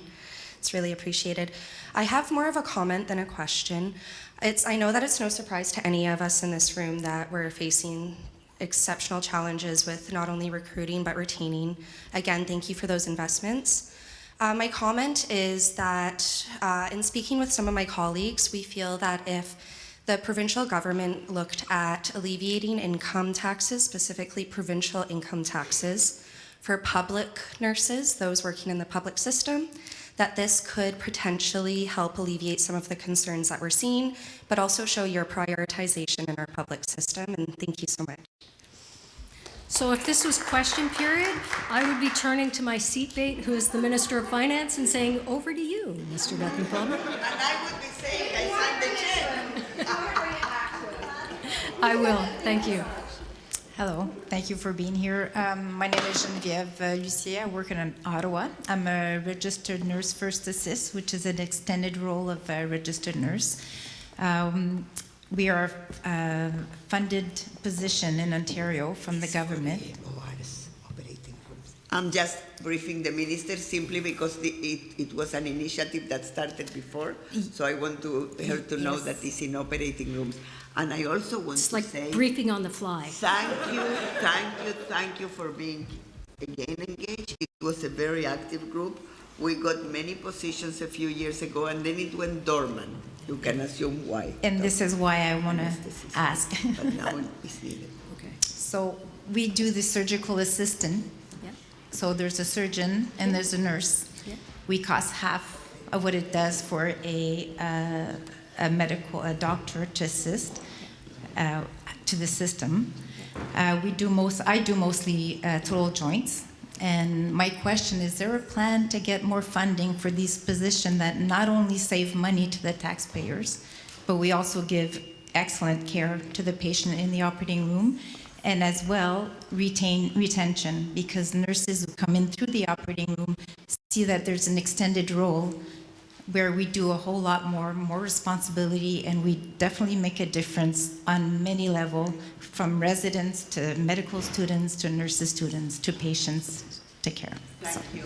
Yeah. This will be the last question. Sorry. Last. No, we have Okay. time. Where'd you go? No more. Just you and funding. We need funding for more registered nurse assist. And then the three that were in the lineup will be the first for Maritime. Here you go. So happy to take the specific piece back to see where that program is. I will say that we have a innovation fund, health innovation fund, that is available to community organizations, in community organizations as well as hospitals. And we are starting to make assessments now on which of those expressions, which of those applications could qualify for an innovative piece. And that would essentially be almost, think of it as a one-year pilot to assess and show that the model that they want to do is actually going to make a difference province-wide. So it allows us to, in a very small way, test an innovation and then scale it province-wide. So, yeah. Thank you. Was we it? will bring Yeah. the minister. It's a file that we never have bring the minister. Thank you.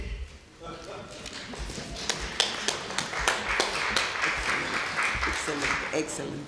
Thank you, Minister. It was terrific. Thank you for the questions. Apologies that you didn't all have the time. Minister, next year we need to book you for even more time, and we will get more. That's what we like to see. Wait a minute. Did you see that handshake? The minister with Marit Stiles? This is what we said in the morning. We work to get there if we want to move things. This is not your government, it's our government. When you will see it, whoever will see it, it's our politicians. They work for the public, all of them, and we work with all of them together for the public to make things better. Thank you.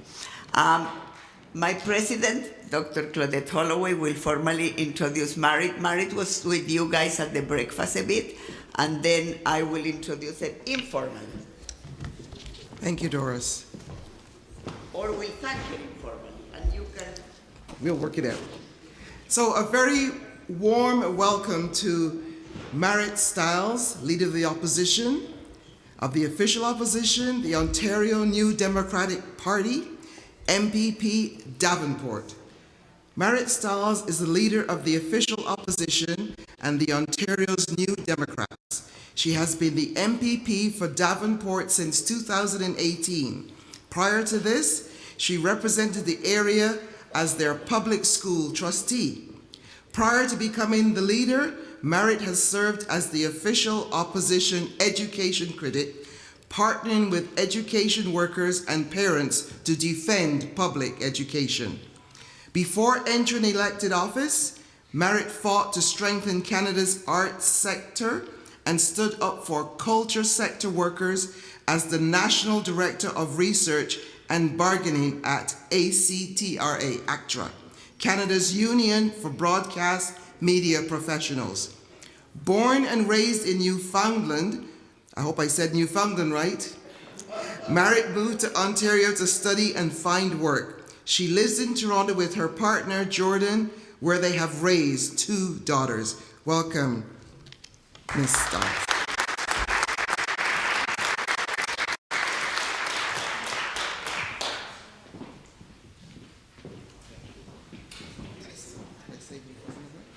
It's understand Newfoundland. You got it now.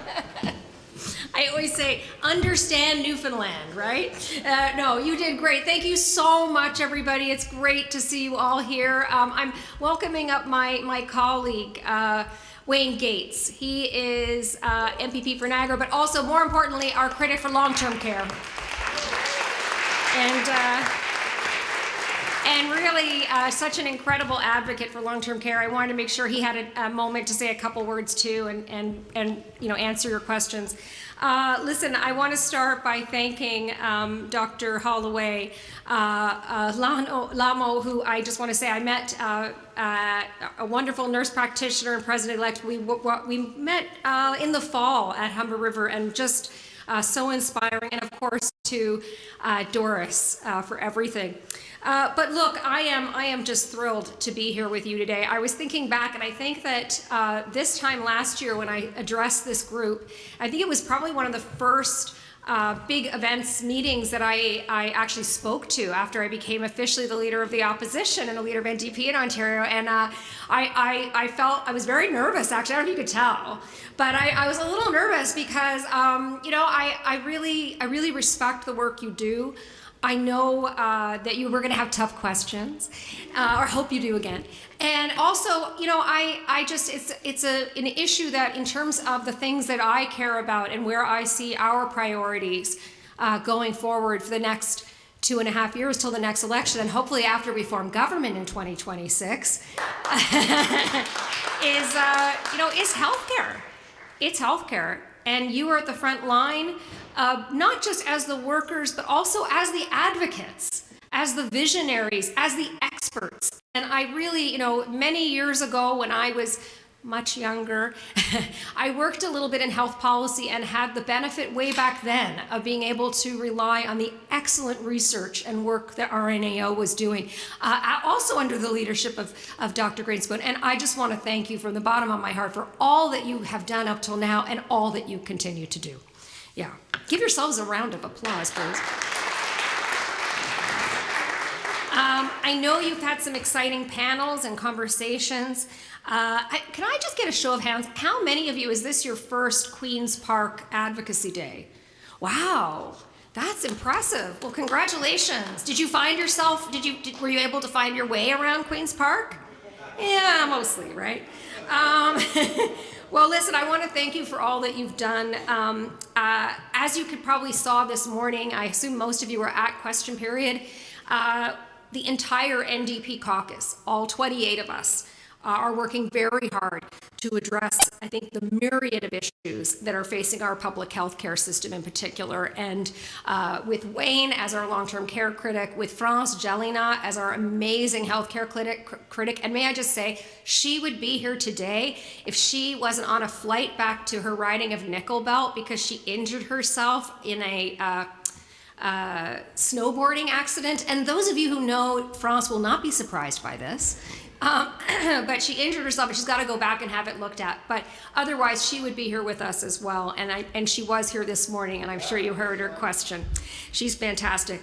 But look, the issues that are facing the public healthcare system in Ontario are costing the people of the province.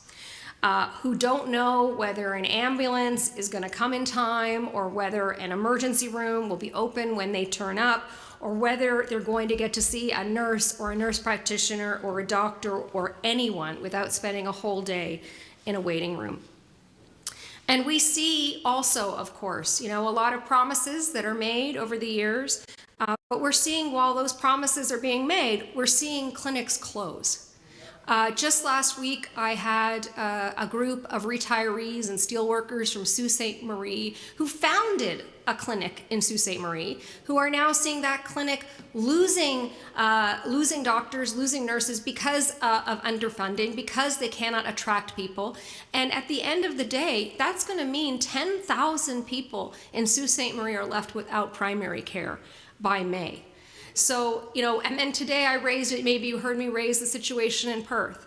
And this is what we're seeing over and over and over again. And as I think many of you here are more than aware, the latest stat I heard is by 2026, a quarter of Ontarians won't have access to primary care if we don't turn things around fast. As I'm traveling the province, and since we last met last year, I have been around this province a lot. I've met, I think, with many of you actually in communities across the province, talking and listening, not just to the problems, but to the solutions. And I think we are all aware, very aware, certainly in our caucus, of what you're facing. I really appreciated seeing the research here that RNAO has provided, but I didn't need it to know the stress, the anxiety, the moral distress that you are experiencing on the job and in your communities. And it is shameful, and we need to do something about it.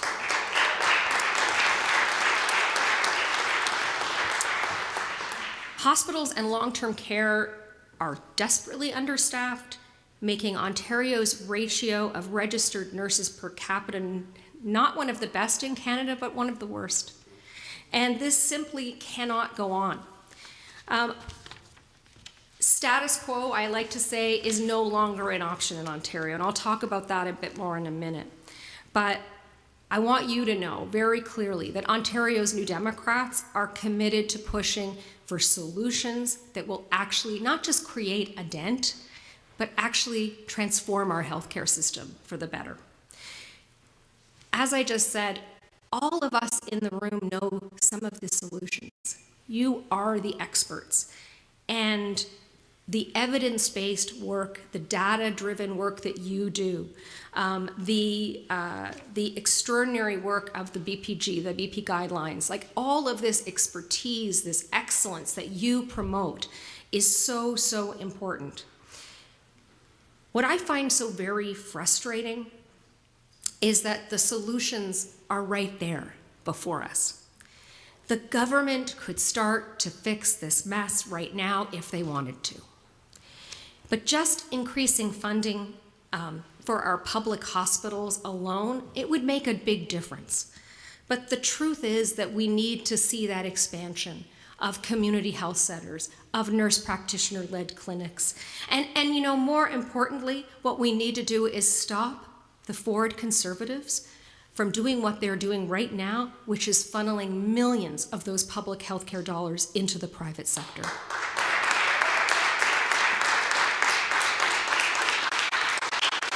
You know, thank you. We've known all along like that was going to cost the system more, right? We've been saying it all along.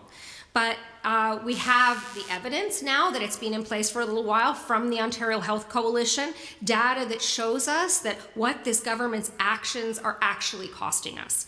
And more importantly, they are hurting us.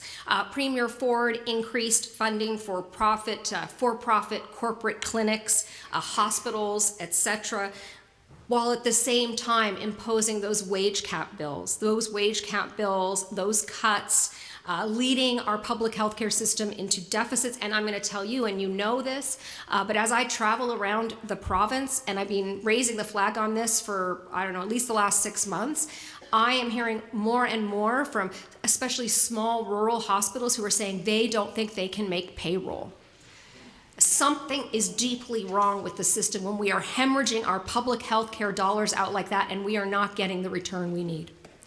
And I don't need to tell any of you this, but I thought I'd share some numbers anyways on how those government funding cuts are playing out in real time across the province. Between 2022 and 2023, over 2,000 people have died on waiting lists for surgeries. There's been a 22% increase in hallway health care. Surgical wait times are 49% longer, and 170 hospital beds and 60,000 more staff are going to be needed at least over the next 4 years. The nursing vacancy rate has more than doubled since the Conservatives were elected, and things weren't so rosy before then, can I just say. But these are not just numbers when I talk, and I know that you know that intimately, but I feel like sometimes when I'm talking to other groups and you name off the numbers of the people who have died, you know, it's like, those are just numbers. No, those are families. Those are families, those are real people with loved ones and jobs and contributions to make. Real people who have died because we have a government, I'm going to say it, that just refuses to unleash the money that we all know would go a long way to alleviating the immediate issues that are keeping our public hospitals in a chokehold. And I'm going to let Wayne talk a little bit more about long-term care, because I know we're also facing very much the same crisis. If we continue down this path, these numbers are going to get bigger, more lives will be lost, and we will create a society with people who get health care and those who do not. And those people will suffer. And I want to tell you, that is not the Ontario that I came to 30 years ago when I moved here from Newfoundland, and it is not the Ontario I want for my children or their children or their children.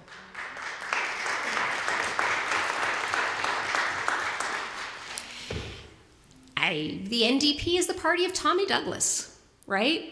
So for us, I have to say, I think like we always feel like it's like our duty to protect this system. And to, you know, if you're the party that created free and public health care in Canada, you can darn well count on us to never back down on this issue. We will not stand by with a government that is hell-bent on starving the public health care system. We will not do it.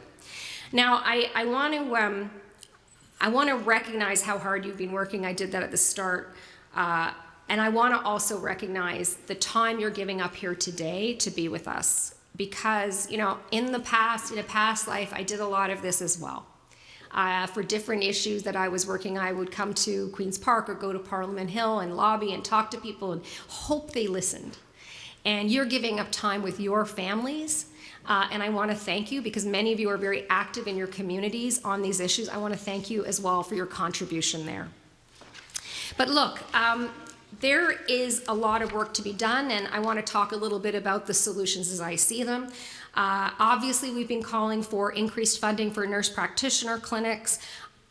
you know, if COVID was an all hands on deck moment, surely this is too, right? We need nurses, we need nurse practitioners, we need internationally trained healthcare professionals who are ready to go and ready to work right now.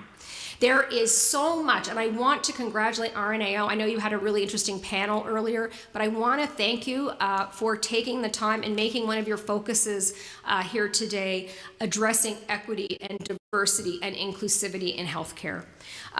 Black, Indigenous, BIPOC people continue, we know, to face systemic racism every single day. They face it out there navigating everyday life, and unfortunately that also means that nurses and healthcare staff also experience that racism, those structural barriers in our hospitals, in our long-term care facilities, in their places of work. And on the last day of Black History Month, I want to say, let's all commit to putting in the hard work to address and end racism and all forms of discrimination in Ontario's healthcare system. Each and every single healthcare professional deserves to feel safe, supported, and respected. Yes?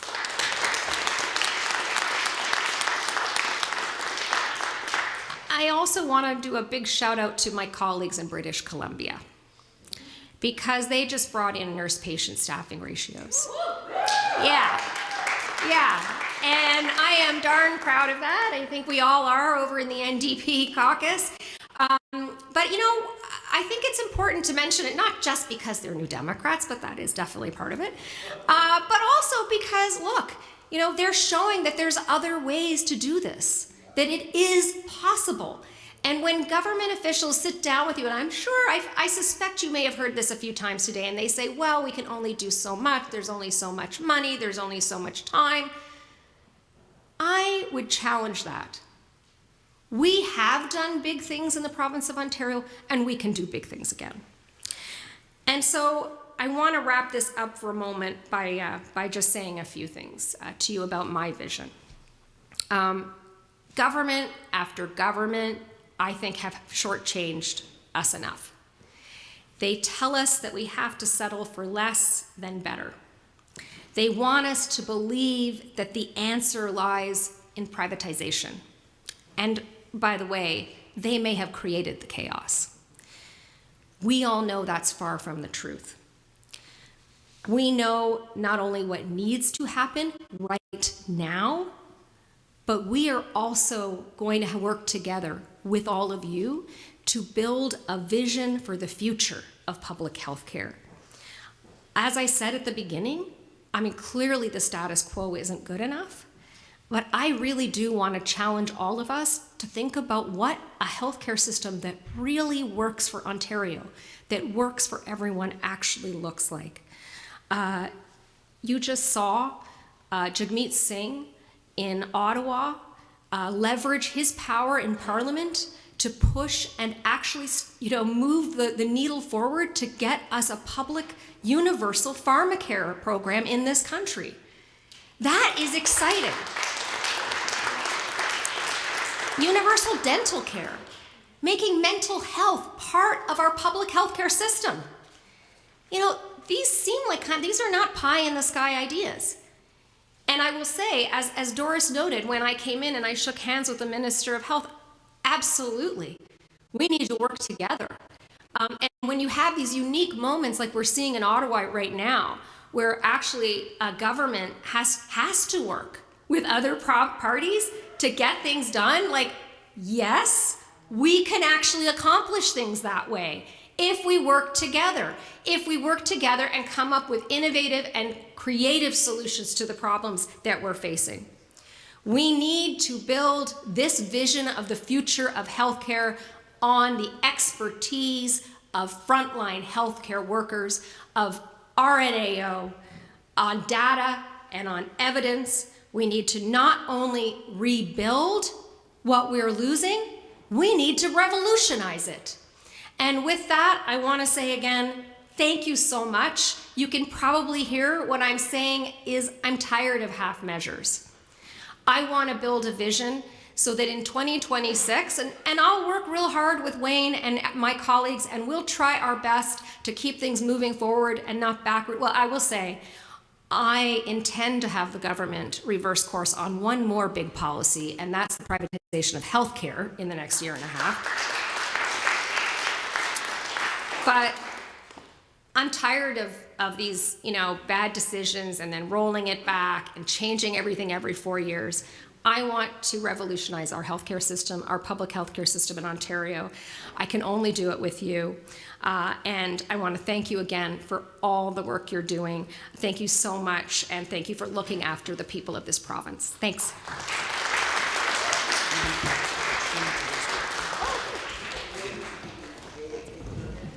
Yes, he has to be introduced formally. He will be introduced formally. So thank you, Merit. You are on it. Thank you for your passion and thank you for your vision. And I thank you for saying that you're willing to work with organizations like RNAO. RNAO has a lot of solutions. We have a policy department. We have a CEO that has a vision. We have members that have a vision. So we look forward to going in the positive direction with you and any political party that's going to make a significant difference for nursing and healthcare. Before we go any further, I must thank Wayne for his patience. He was here for some time while the Minister of Health was here, and we want to give him his formal introduction. So Wayne Gates.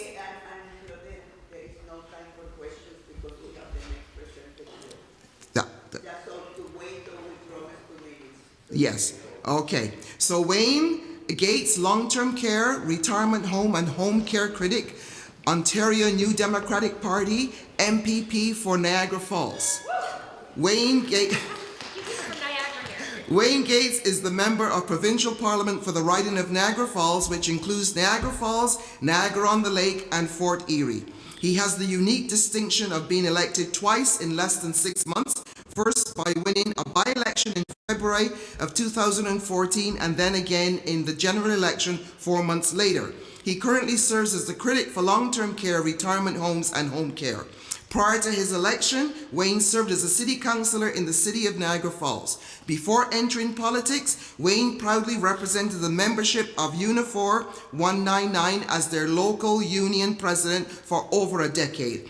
Wayne also served as the campaign chair for the United Way, member of the Yellow Shirt Brigade to save the Fort Erie Hospital, member of the city's Recreation Committee, Project Share volunteer, and member of the Ontario Health Coalition. Wayne and his wife Rita live in Niagara Falls, and they are the proud parents of 3 daughters and grandparents of 5 grandchildren. They all make their home in Niagara region. Thank you, Wayne. Thanks very much. That Wayne Gates guy sounds like a pretty good guy. I don't know. If all that stuff is accurate. Well, I just want to say, because I was asked to do this with Doris, I want to be very clear, because I don't know all your classifications that are here today during this conference. I will be clear that I believe in nurse practitioners. I think we should have nurse practitioners right across the province of Ontario. What I don't agree with is that we have nurse practitioners that set up clinics and then charge people to use that particular clinic. Our nurse practitioners should be covered under a publicly funded, publicly delivered health care. That's the way it should be done. So I just wanted to say, Doris wanted me to mention that. I only got 2 minutes. I've never done a speech in my life in 2 minutes, so I'm going to go quick. Hopefully everybody in the back can hear me. But I'm going to tell you, we cannot talk about going forward unless we talk about our past. And I want to congratulate everybody here who stood up against Bill 124 that attacked women's in our workplace. Everything they've done, quite frankly, has been an attack against women, and no respect to the men that are here at all. But most of it, 70% of the people that work in this profession are women. When you take a look at, you go to the next step. They brought in Bill 28, and what did that do? That attacked healthcare workers. And what is that? It's mostly women. EIs, mostly women. That's what's wrong. As we're going to celebrate in 1 day, or another week, 1 week from today, we're going to celebrate International Women's Day. Think about it, the contribution that women have made to our society. So I want to say to you, and I'll wrap this up as quick as I can. Bill 60, Bill 28, we won. We won Bill 124. Do you know what we have to win? We have to win Bill Bill 60. And the reason why we have to win it, we have to stop the privatization of our health care. We have to make sure that every dollar that's going into health care should be publicly funded, publicly delivered, so that our staff that are working in these facilities are getting paid fairly, being treated with respect and dignity on the job. And I'm going to finish up with this story. I had so many nurses and people that worked in the healthcare profession calling my office, and you guys can relate to this. You were going in during COVID where you're seeing 3, 4, and 5 people die in your facilities. Nurses were sitting in the parking lot half an hour to an hour before their shift. You know what they're doing? They were crying. They were crying because they had to go into work, but they knew they had to go in because they had to take care of their patients. And that's what you're all about. You have hearts of gold. You should be congratulated with what you do, but you should be treated with respect and dignity and never stop fighting for a publicly funded, publicly delivered healthcare system, just like Tommy Douglas won. And I hope everybody saw my question today. Anybody see my question? Boy, that was a good question, wasn't it? Anyways, thank you for having me. Doris, thanks for having me. I really appreciate it. Have a great rest of your conference. Thank you very much. So, thank you. Thank you, Mary. We need to leave it, but I will take it close to my place.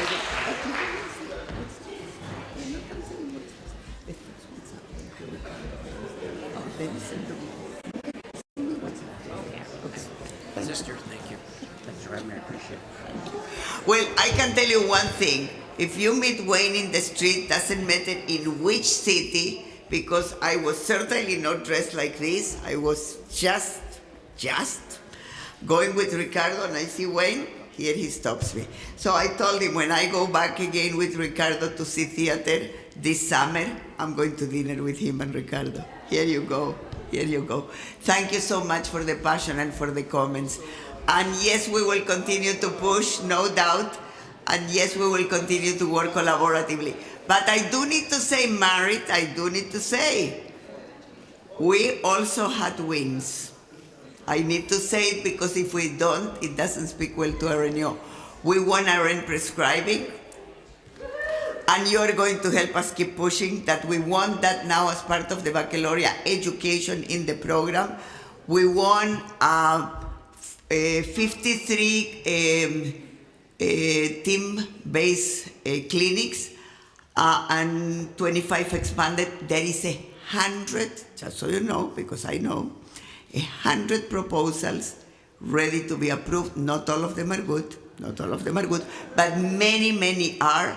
And many are nurse practitioner-led clinics push for that in the legislature on when will those proposals be signed. Thank you. Thank you.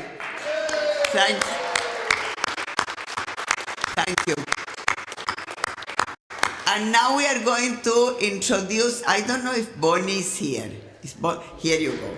Now we are going to introduce the new leader of the Liberal Party. So, Bonnie, on your way here, I need to say that I have worked with 2 premiers that are liberal. One was Dalton McGuinty, and he does have a special place in my heart. We did a lot of good things with Dalton. And the second one was Kathleen Wynne, and we also did good, but I also thought about what she did with a couple of things. So here, that stays in the vault, as Marianne tells me. But both people that we respect, you do know that we get along with the Premier, you do know that we get along very much also with Marit, and I did say with Claudette, we had the pleasure to meet with Bonnie, and we did say we work with all parties, and we are looking so much forward to working with you and with Dr. Agil.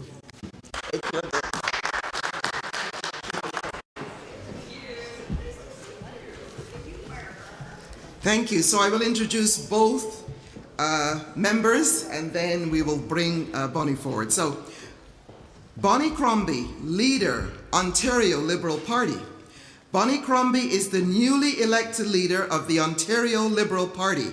She previously served as Mayor of Mississauga from December 2014 to January 2024. Bonnie was previously the MP for Mississauga Streetsville from 2008 to 2011, From 2011 to 2014, she was a Mississauga City Councillor representing Ward 5. Bonnie attended St. Michael's College at the University of Toronto, earning an Honours Bachelor of Arts in Political Science and International Relations. She has an MBA from York University Schulich College of Business and earned a Corporate Director's Certificate from the Institute of Corporate Directors at the Rotman School of Management. MPP Adil Shamji, Health Critic, Ontario Liberal Party. Dr. Adil Shamji is the MPP for Don Valley East and the Ontario Liberal Caucus Critic for Health, Northern Development, Indigenous Affairs, and Colleges and Universities. Adil attended the University of Western Ontario and completed medical school at the University of Toronto.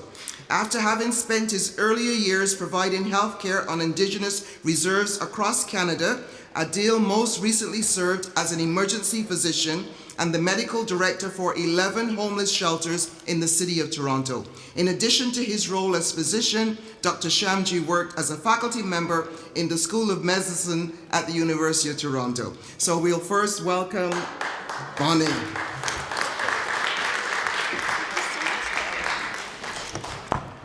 I'm sure you've heard this joke all day, but there's something very Harry Potter about this room, right?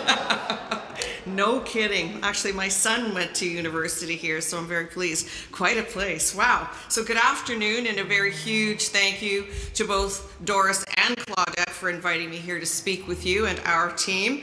As the new leader of the Ontario Liberal Party, it's so important to me to be joining you, RNAO, early on in my tenure to set up our relationship for success. There's so much good that I believe that we can do working together, and goodness knows there's a lot of work to do.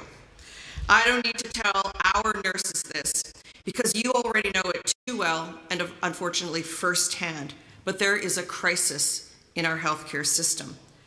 We see firsthand how nurses are treated without the dignity and without the respect that you deserve.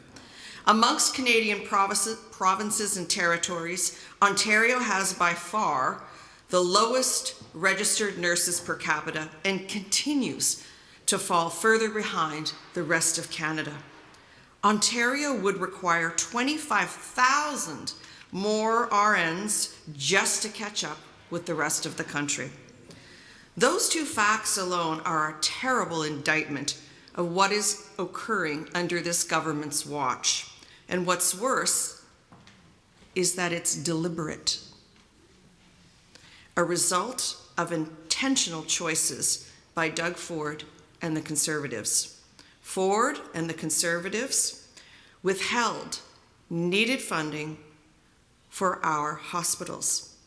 The Conservatives are deliberately privatizing our healthcare to benefit their rich friends and insiders. They don't share our values of a strong, universal public healthcare system. The Conservatives fought our healthcare heroes to deny you fair wages every step of the way, and that was frankly shameful. And what are the results? There are about 2.3 million Ontarians without a regular source of primary care. Wait times in ERs are skyrocketing. Hallway healthcare is worsening, with over 1,300 people on average receiving hospital care on stretchers in unconventional spaces every single day. The Conservatives are failing to care for our seniors, the most vulnerable, and every Ontario family who relies on our cherished public healthcare system. And that's why we are going to defeat this government and replace them in 2026. But more than beating Doug Ford, I believe we deserve better. I want to lead a government that cares, that works every single day to ensure every single Ontarian and every single family can live a better life. And that's the very purpose of public service, to make life better for ordinary men and women and their families who call our great province their home. Doug Ford has different priorities. He serves his wealthy, private interests, and we see that so clearly in our healthcare system. Ford is not bumbling from crisis to crisis, make no mistake. Rather, he's making deliberate choices to starve our public service of the funding it needs, and then suggesting more private for-profit medicine is needed to fix the very problems he has created. The sheer audacity of this scheme is appalling. This deliberate neglect to fulfill a conservative ideological agenda is exactly what we're all up against. And it's going to take all of us working together to bring in a new government, one that cares. And I need your help as we build the team and plan on who's going to run in 2026 to ensure that we have the strongest, most progressive offering to improve our healthcare system. You never know, there may be people in this very room who may look forward to running in 2026.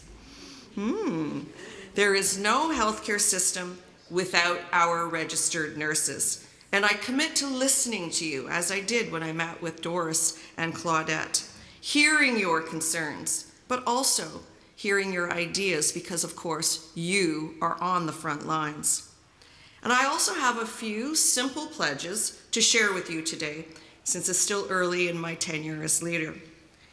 We need to raise nurses' wages to be competitive. That's right. Yeah.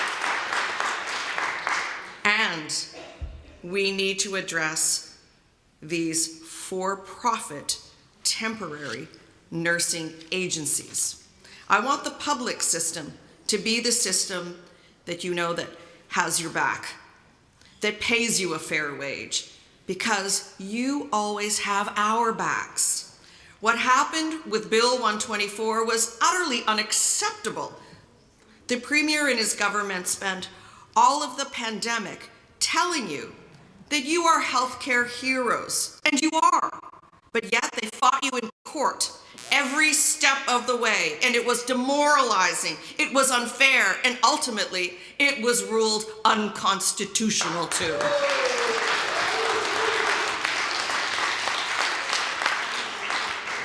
Frankly, it's shameful for the Premier.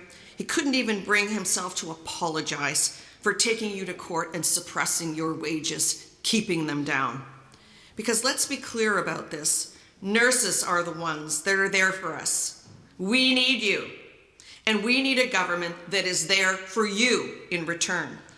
I will expedite accreditation of our internationally trained nurses while creating new spaces in existing nursing programs and establishing new nursing schools. That's why we need you, because we need you to guide us.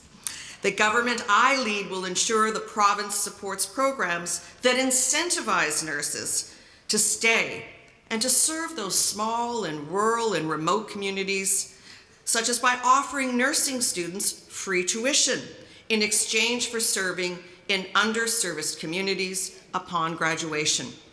And while we're on it, let's see about a program to bring recently retired nurses back into service to help mentor younger nurses. That's right. It's a no-brainer, right? Some of them retired early because of the pandemic. We need them back. We need all of you. We have to boost the number of nurse practitioners-led clinics and ensure that OHIP coverage for their services is available so that patients do not have to pay out of pocket, right? We need to compassionately tackle the opioid crisis that's ravaging our cities, ravaging our small towns too. Every family has a story or a connection to tell about addiction. We all have or had someone we loved who suffered from mental illness. We need to treat addiction first and foremost as matters of health care, to care for people, to keep them safe and to support them on their path to recovery. We need to invest in pharmacare, and I'm so delighted at this federal announcement, and build upon the work that's being done today by previous provincial governments so that everyone can afford their medications and no one is rationing pills or choosing between a prescription or gas or groceries for their families. These are the core areas I believe we need to improve, and I am committed to acting on your ideas. In recent years, nurses have been there caring for me, for my family, for my son recently when he broke his arm. He was crazy. It was, what do you call that game? Arm wrestling. And bone popped out of his arm. Thank goodness for the RNs that were at his side.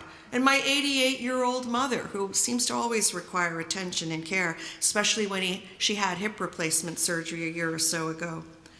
I'm living in that sandwich generation, maybe many of you are as well, with young adult kids and a mother who needs a lot of support to continue to age in her home. So I appreciate firsthand not only the value of our nurses, but also how you need a supportive environment, a strong team, with PSWs paid fair wages too, and enough doctors to meet the needs, and also innovative systems and health teams so registered nurses, nurse practitioners, pharmacists, and social workers can all care for us together. Primary care teams, that's what's needed. Indeed, we need more registered nurses, and that is the bottom line. Before I was mayor, I was closely involved with my hospital network. I served as a fundraiser to ensure that the community was raising the much needed funds that weren't available from the government. As mayor, I worked closely with our hospitals to ensure that we're rebuilding Trillium Health Partners. And I work closely with our medical officer of health in public health. But I also recognize that I have more to learn from you, and I welcome your advice. As leader, and I hope one day as premier, I will work with our caucus, including our health critic, who you're going to hear from next, Dr. Adil Shamji, and all of you, to ensure that we deliver for you so that you better can deliver for all of us. And together, we will defeat this government and lead in a new direction for our healthcare system, one based on fairness for nurses and for providing you the resources you need to care for all of us. So I'm honestly very grateful that you invited me here today. I want to thank Doris and Claudette, and I look forward to the conversations and the work ahead. And I hope you will continue to share with me your ideas with me and members of my team. Thank you very much for having me today. And now, I heard Doris whispering, you better be brief, Adil. She went really over time. So Dr. Adil Shamji, our health critic. Good afternoon, everyone. My name is Adil. I'm the MPP for Don Valley East. I'm our party's health critic, and I'm also an emergency doctor. And I wanted to reflect a little bit on that because it has given me an unparalleled insight into the indescribable value of nurses. Nurses are my friends, they're my family, they're my coworkers, colleagues, and they are my saviors. Because I know if I'm about to discharge someone from the emergency department that doesn't have a safe doesn't have a safe place to go, they're not going to let me discharge that patient. When I first started practice about 11 years ago as an emerge doc, I'm sure many of you have experienced the same thing. I was afraid to be the overnight emerge doc. I was afraid about the overnight shifts. And there's one thing that made it okay. I only took the shifts where Angie Panu was the charge nurse. Because I knew I could trust her judgment above my own. I knew she would help me manage the department, and she would not let me go astray. All of us have at least one of those nurses behind us, whether it is you and it's a nurse that was a mentor, me, a doctor that was afraid to work without that nurse, and most importantly, every patient in Ontario that has a nurse standing shoulder to shoulder with them and behind them to make sure that they are not led astray. Now, I want to congratulate all of you on the recent huge win that we had about Bill 124 finally being struck down. And I joined so many others in saying Bill 124 was wrong, was unconstitutional, needed to go. But all those times I was saying that, I had a second message. That second message was that Bill 124 alone will not solve the problems in our healthcare system, will not resolve the health human resource shortage. So I'll put this out even though I already know the answer. Who has ever felt unsafe at work before? Yeah. Who's ever been verbally or physically assaulted at work? There you go.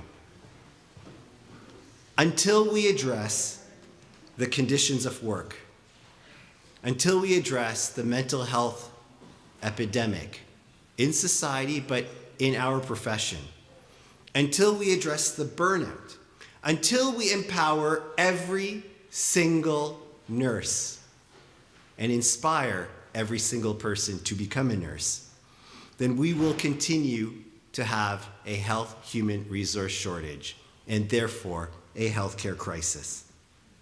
We will see people not choose nursing. We will see nurses leave the profession, and ultimately, we will see patients not get the care that they need. And so this is my commitment to you. This is our commitment to you. To work with you, to work for you, to fight for your profession so that you can fight for all of us. So let's do these things, and let's do these things together. Thank you.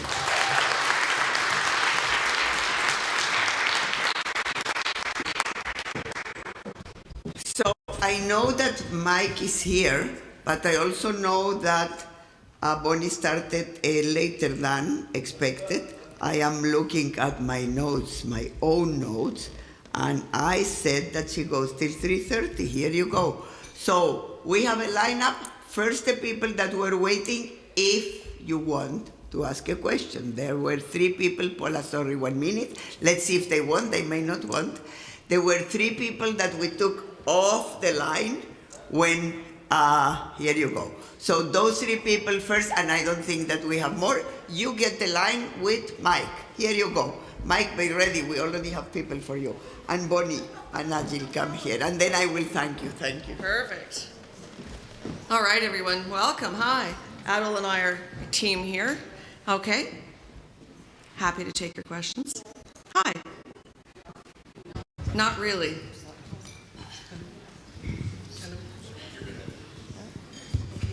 Okay, hello. My name is Courtney, and I am a first-year nursing student. I talked a little bit about this yesterday, but this is my first hat. I am an RPN. That was my first hat, and then I moved on to become a registered midwife, and that is my second hat. But those have not been good fits for me in our healthcare system, and the more I learn about my journey, and now I'm sitting here as, what brought me here today specifically was to advocate for nursing students. And what specifically brought me here today is to advocate for the Black and Indigenous and people of color nursing students, specifically at Laurentian University, who are struggling. BIPOC. Yeah. They're struggling with placements, they're struggling with not access to good bursaries and funding and issues that are affecting them specifically. And I think looking at the issues specifically today in the last day of Black History Month, we're kind of asking our leaders, it's hard to ask our leaders, or hard for us to be allies and say, we have to look at the bigger systemic issues. If I look at my role as an RPN, I can see that it's always been there, the underlying issue. of racism and discrimination that's affected healthcare. If I look at my role when I was a midwife, it's always been an underlying issue, and now I'm back in nursing school and it's still an underlying issue. We're not tackling those issues. And I think we need to prioritize that. I think that was the big topic of our board of directors meeting, and I really want to bring that to the forefront. And that's why I want to bring it over to you. What can you guys do for us? Oh, so thank you for the question. It's very complex, and I think you have our commitment that we will do whatever we can to remove systemic racism, whether it's BIPOC, Black, Indigenous, etc., people who are marginalized, newcomers, etc., who don't feel they have the same opportunities as the rest of us have had. I know that I don't like to bring this back to the city too much, but it is my most recent experience. So certainly after George Floyd, after the crisis in the US, we acted quickly to create a Black caucus to give us feedback on what we do with the city to eliminate the systemic entrenched discrimination against Black people who worked at City Hall and within our community. As well, we are seeing an uprise of anti-Semitism, Islamophobia, etc. But whatever we can do, we will do. I don't know. I'm just delighted you raised this. So the thought of whether there could be grants or bursaries available for BIPOC students, have you given this any thought? Do you want to speak to what more we can do? But certainly, I think as long as we're always looking through a lens, will it help everyone? And will it aid, particularly those people who feel more marginalized, the most vulnerable in our community, then we'll be doing the right thing. Maybe Adil, you want to contribute? I'll just say very quickly that if there are certain groups that come from marginalized or vulnerable populations that don't feel comfortable or empowered to go into nursing, just imagine what it actually must feel like for the patients that come from those groups. And don't have healthcare workers that look like them, that can identify with their experience. I spent many years working in First Nations communities, and one of the most amazing things that I started to see some First Nations nurses and doctors coming into the fray. And for as much as I went forward with very good intentions to try and help in these communities, I cannot connect with those communities in the way that someone from their community can. And so this needs to be really important. And unfortunately, under the current government, we've seen some steps backwards, the elimination of the Anti-Racism Directorate, for example. These are things that are a proud part of our history that we would be interested in addressing moving forward and making sure that education is accessible to everyone, no matter your background. Would be, in broad strokes, some of the things we'd be interested in. Even the French. Only 2 questions, only 2 more. Just otherwise. We'll be quicker too. Thank you. And the French ombudsman as well, for that matter. And you can tell when your patients will have language barriers and who can assist, the same as when you do. Sorry, I'm taking your time. Thank you, Bonnie and Adil, for being here, for meeting with us. My name is Abdulrazak Barian, Region 7 social media, You brought up agency nursing, and that was interesting. The cost impact of agency and travel nursing on the healthcare system funded by taxpayers' money is significant. Newfoundland paid $36 million for agency nursing only in 6 months last year. And that's the direction that we are going right now. I work in critical care areas, and sometimes our staffing is like 70%, 80% agency nurses. I don't blame my colleagues for going with agencies, but this is a problem from a taxpayer point of view. So if you want the support of nurses in 2026, what strategies does your government propose to curb the expansion of agency nursing model and enhance staff retention? Thank you. It's the most critical issue, and we have a plan, and ADL actually have a private members bill. I was just thinking, how demoralizing is it for you when your very colleagues come back to the same hospital at double the pay and half the hours that you used to work alongside with them, and how fundamentally unfair that is that they're being paid those wages and you're not, and you should be. You should be. This is the key issue. If nurses were paid a fair wage, we wouldn't have this problem. And hospitals could be investing in our healthcare workers, in our doctors, in our nurses, in everyone at hospitals, as well as in diagnostics and in the equipment that they need, instead of taking out short-term lines of credit to pay agencies. This is reprehensible, and this is to stop. And Dr. Shamji has a private member's bill that will address this, and I'm going to let him speak now. So she's amazingly captured why this is an issue that needs to be addressed. And to that, I just want to add one thing. I understand why for some people in the nursing profession and in other healthcare professions, right, these temporary staffing agencies have been a lifeline that has allowed them to stay in healthcare at all. Right, for as long as people are underpaid and you know the work conditions are not adequate, this may be the only way for some people. That being said, apart from addressing those underlying root causes, you know, over a year ago I introduced legislation that would try to regulate these, to level the playing field so that they can't take advantage of the public healthcare system, so that they can't engage in predatory practices like hiring people out of parking lots, or preventing, or you know, taking people right out of a hospital just to send them back to work again as an agency nurse. I also asked the Auditor General to formally investigate these because I'm concerned, I'm very concerned that there are a number of extremely unscrupulous and bad actors that are holding our healthcare system and our nurses hostage. We will continue, I will continue pushing on all of these things, and we will ultimately work as hard as we can to address the root causes so that these nursing agencies become obsolete because nobody wants to work at them anymore. That's right. Not to mention the millions of dollars they're costing our hospitals that should rightly go back to you. Good afternoon. My name is Chinyere Mba. I'm a York University nursing student. I'm in my final year. I just wanted to mention two things. So, New York Times posted an article saying that $1 billion was awarded to NYU students, medical students, to cover their tuition free.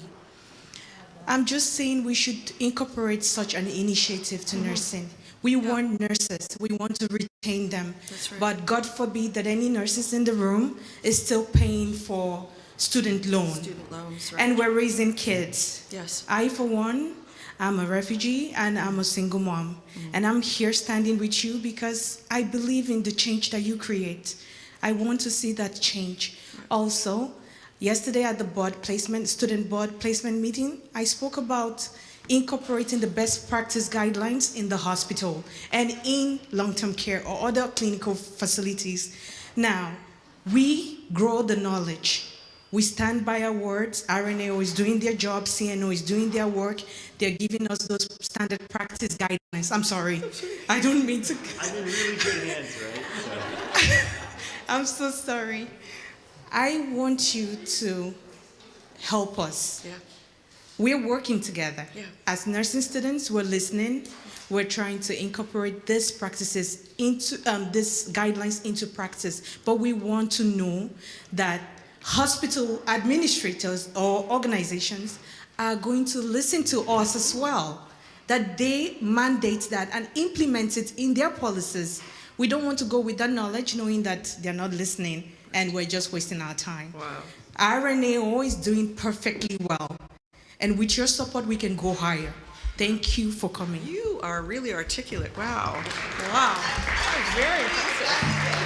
Very impressive, very impressive. So we not only want to help you, we want more of you. So how do we encourage more of you in the profession? How do we make nursing more accessible? How do we offer free tuition if you'll agree to sign on in more remote communities, smaller communities, northern communities? Did I forgot anything you want to add? We just need more placements, more nurses, more spaces, maybe more schools. We're looking at all options right now. We just agree we need more of you. Thank you very much for having us today.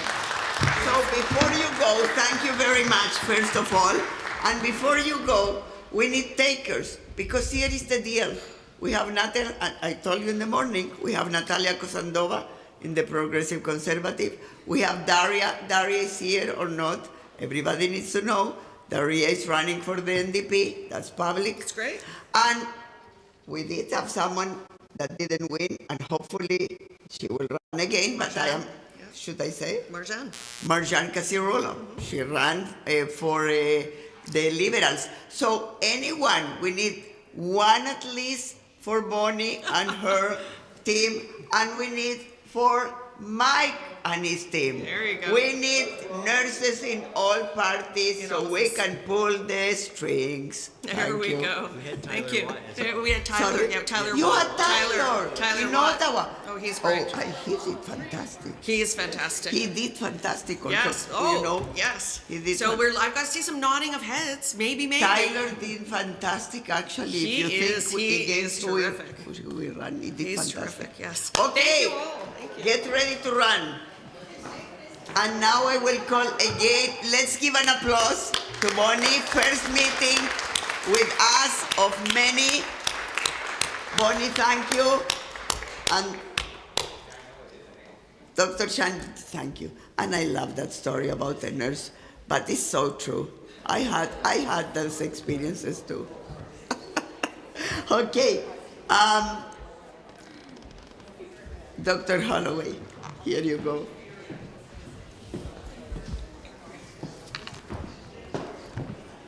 Thank you for your kind attention. Mike Schreiner, leader, Ontario Green Party. Mike Schreiner is the leader of the Green Party of Ontario and the MPP for Guelph. Elected in 2018,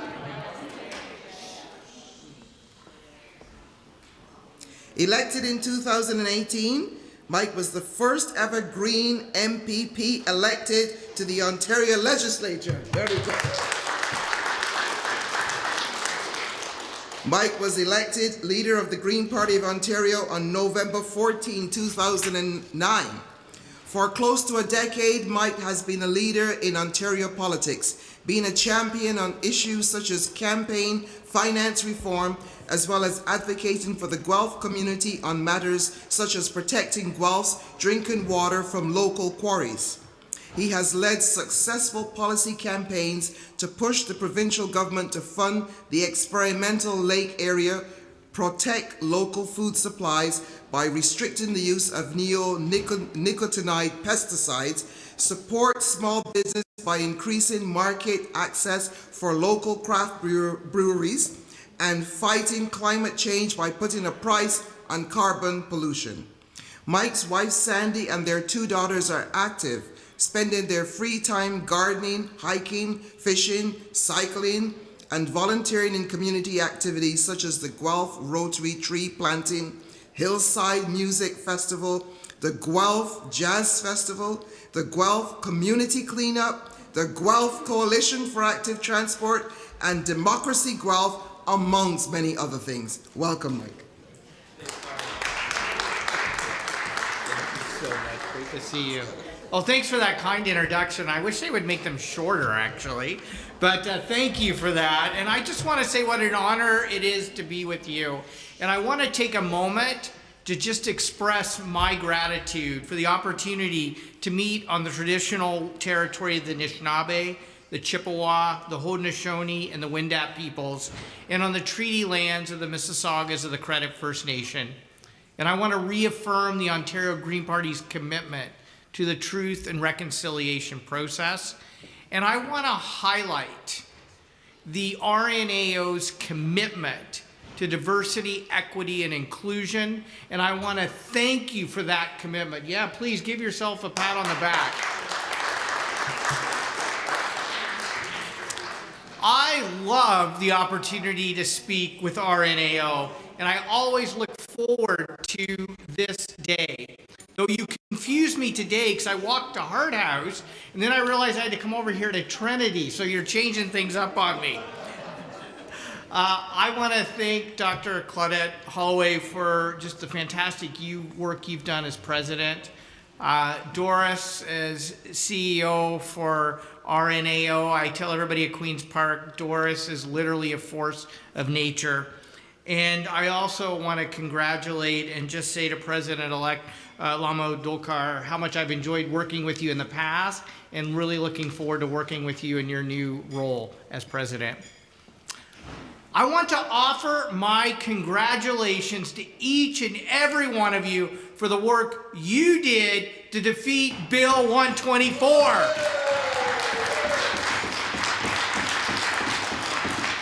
You deserve all the credit. And I can tell you what, as a politician, I was pretty honored and grateful to have the privilege of amplifying your voice at Queen's Park and in the media and giving Doug Ford hell in the 2022 leaders debate, if you'll recall. But it was you.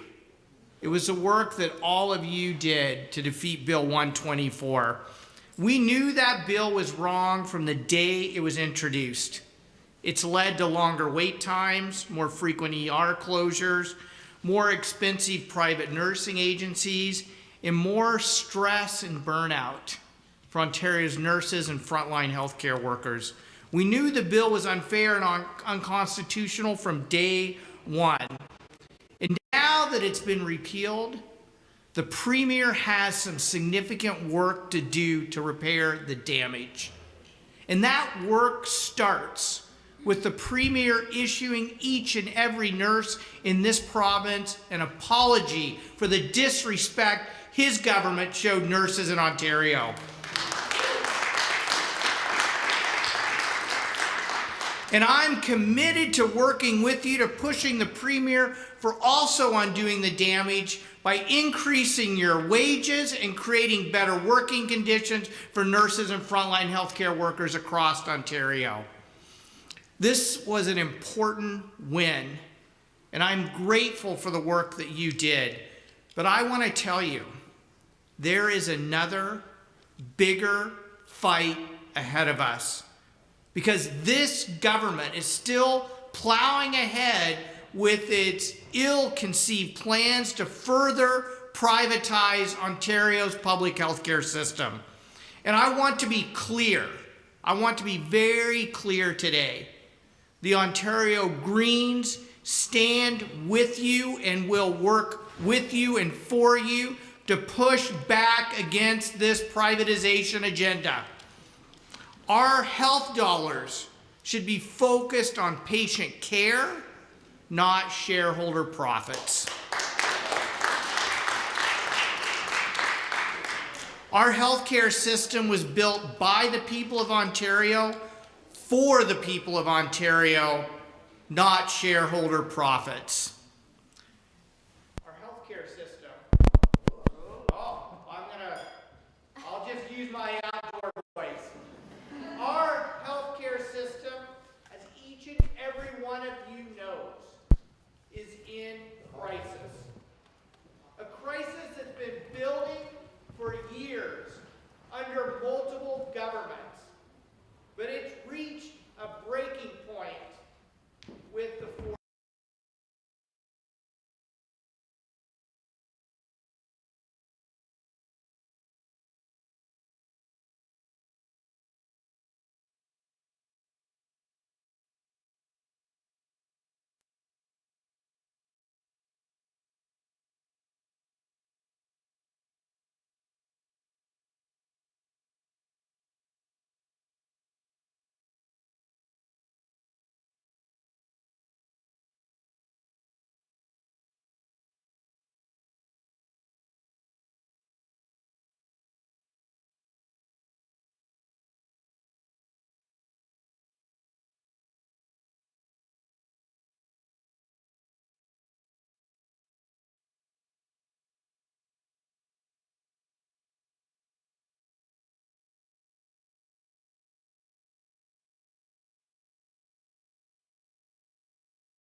We know that putting pressure on you is going to likely force more nurses and frontline healthcare staff to go to the private system because they're simply not paid enough. And the working conditions are not good enough. And then that is all going to make it even more challenging for the committed staff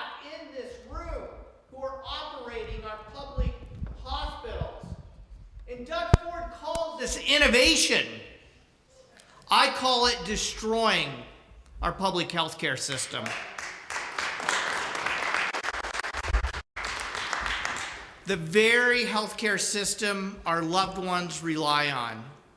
And so let's have a different vision.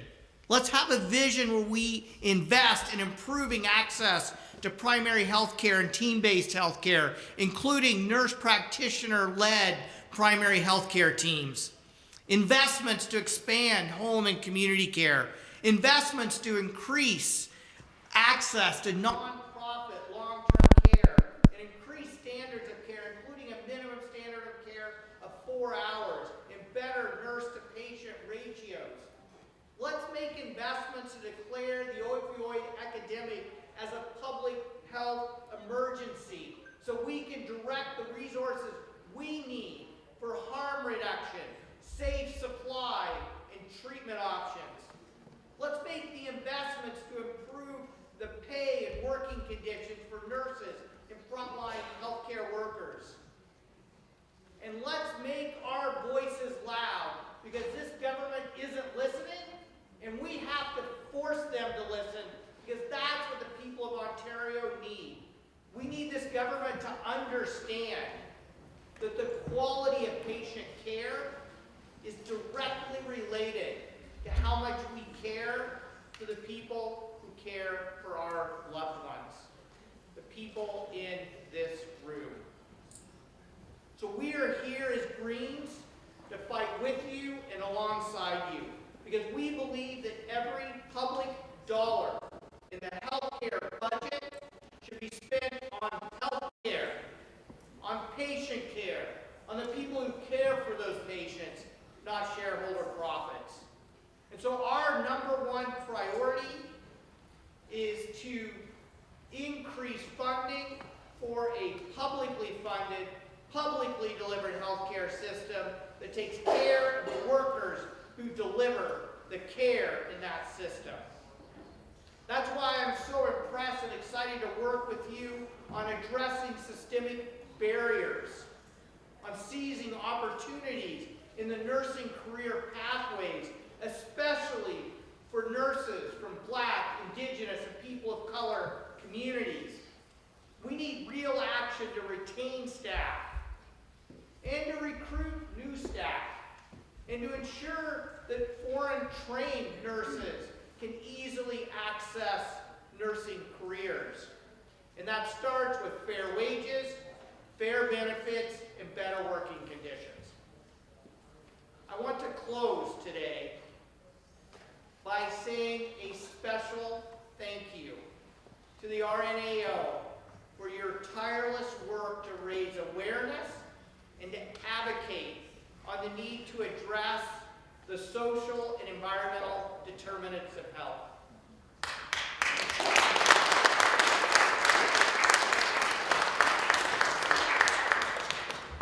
Greens are here to work with you, and by the way, we just doubled our caucus, adding Ashlyn Clancy, a social worker, to our team. And we need a nurse now. We want to double again. I'd love to double with a couple nurses. So just let me know. We've already got one lined up. Awesome. Oh, here's another one. Perfect. Because we want to work with you on the social and environmental determinants of health. We want to work with you to end legislative poverty by more than doubling social assistance rates. We want to work with you to end homelessness in our communities by once again having government invest in deeply affordable nonprofit, co-op, social, and permanent supportive housing. We want to work with you to end environmental racism. We want to work with you to protect our farmland and our local food supply chains and ensure that all people in our province, especially young people, have access to healthy local food. We want to work with you to reduce climate pollution and to protect us from extreme weather events like flooding, droughts, heat waves, and poor air quality from forest fires, because we know that all of these issues affect people's health and directly affect our healthcare system. So I want to thank RNAO for your tireless advocacy on these issues. that sometimes people don't always think of as healthcare issues, but they are. And so thank you for that. So I cannot think of any better way to address the crisis in our healthcare system than to work with you, to learn from you, to follow the fantastic and amazing advice that you put forward in the many reports that RNAO produces, and to invest in nurses, the cornerstone, the backbone of our healthcare system. So I just want to say that during the pandemic, people called you heroes. And in my eyes, you've always been and will always be heroes. And I will continue to fight for a government that treats you as heroes. Thank you for having me here today.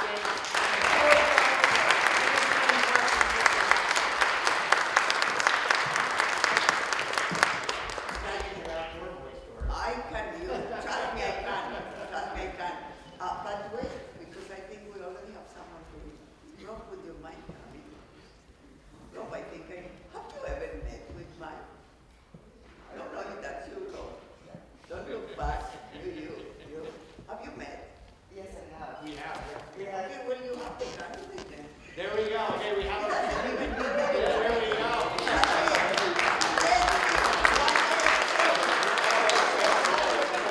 Okay, good. Okay, so we have two people. I know you went here. And there was one other person that wanted to be on the lineup, and then Polita, you wanted to be two. You were the third. Who was the second? I missed someone. I know that we brought two people to see. You were the first. And she left. Okay, so you and Paula, she told me. Very good. And then if we have more time, we see more. But the two of you, by all means, please go ahead.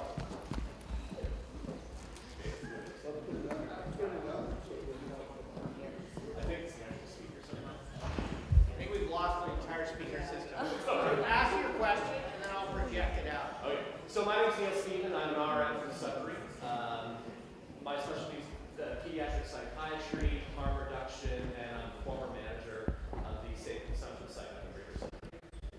We have done a lot of work over the last couple of days to really talk about equity, diversity, inclusion, and one of the largest populations that faces significant discrimination is the population of people who use substances. Particularly in Northern Ontario, where we see a drastically disproportionate rate of Indigenous populations using substances, and as a result of that, severe discrimination, stigmatization, it prevents them from accessing primary care, not just in the traditional Western system, but also in their more traditional methods of healing. What can you, we also know, based on the initial statistics coming out of Alberta, that the UCP's initial attempts at a treatment-first modality is a spectacular failure. Their fatality rates have doubled. Saskatchewan has seen that, said, hold my beer, and has duplicated that bad policy, and also is stopping the distribution of harm reduction equipment, which is going to see greater fatalities, greater spread of HIV, and other bloodborne viruses. We're less than 32 days away before the safe consumption sites in Sudbury and Timmins run out of emergency funding from private donors because the province has refused to step up. What can you do as part of the Green Party, working with other parties, to try to encourage and/or strong bridge funding for the safe consumption sites, and then permanent funding to turn them into consumption treatment services? Did everyone hear that question? Yes. Okay, great.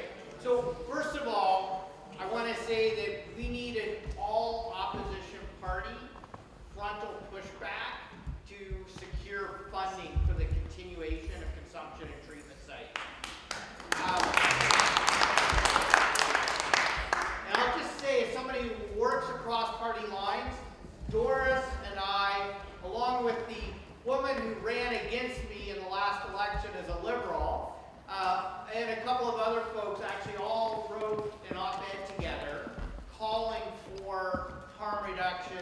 supply, declaring the opioid emergency a public health emergency that it is.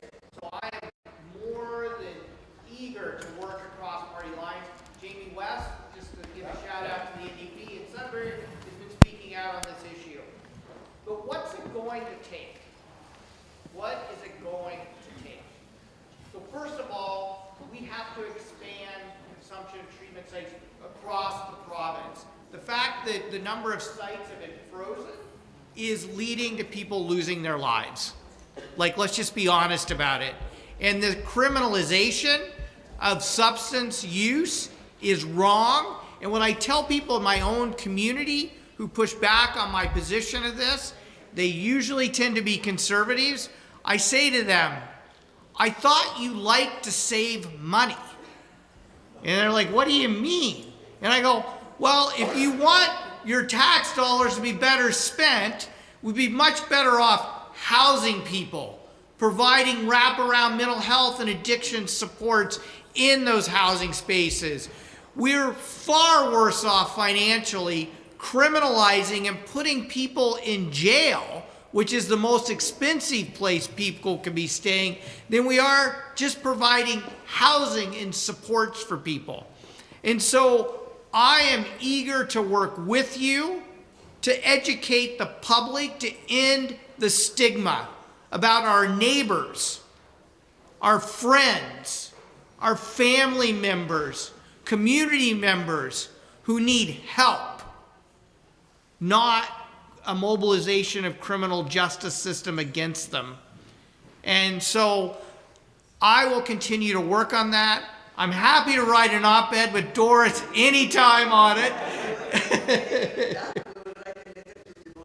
And we'll write a letter to the Premier and the Minister of Mental Health and Addictions to join us in speaking out on this issue.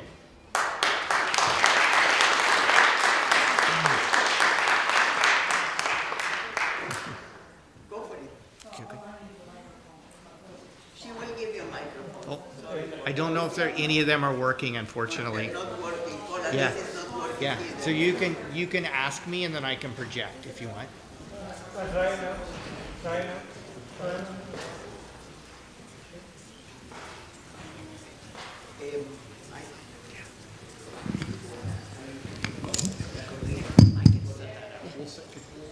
Thank you, Lama. Mike, I'm very disappointed with the government closing control substance centers because they do save lives. I'm from Mississauga chapter and my colleagues are from Brampton, which is the region of Peel, which they've wasted millions of dollars saying they're going to break us up and now they're not going to do that. And that is, again, money that could have been used for a better purpose. I think in terms of our increasing awareness with diversity, that certainly has to come through with consumption for denial on behalf of some cultures. They don't want to admit whether it's alcohol or fentanyl patches. And nurses themselves have to learn to be compassionate because this is not a normal behavior. It's a coping behavior. And it's not a criminal behavior, as you articulately said. So in terms of priorities, how do we get this government of ours, which is there till 2026, to rescind these very short-sighted closures? Because the communities are hurting. And I think that's the part of for nursing we find very hard. Because the people who end their lives, strangely enough, their suffering is over, but the families will continue. So it's more like a commentary, but I wanted to reinforce. Thanks, G. Well, and the issue around the family still struggling is brought home to me by one of the nurses who was in line to ask a question, who on the way out said, Mike, please keep speaking out on this issue. I'm carrying my son's ashes with me in this necklace. And that's what we need to keep reminding people. These are our loved ones. people's children, people's moms and dads, brothers and sisters. So I think what it's going to take is a people-powered movement. We've shown that when people rise up and tell Doug Ford to keep his hands off the Greenbelt, he'll reverse course. When people rise up and say, don't attack the constitutional rights of the lowest paid education workers in this province, Doug Ford will backtrack. And I can give you more examples. It is going to take a people-powered movement. I am eager to work with you to build that movement. I'm proud of how hard we work to build the movement to protect the Greenbelt. We need to do the same thing to protect the people we love. I want to add one more point that I probably should have on the previous question, but because you brought up the diversity, equity, and inclusion component of this, the other thing we have to start realizing, and I say this as a settler on this land, is that a Western approach to healthcare is not oftentimes the right approach for so many people, especially Indigenous people.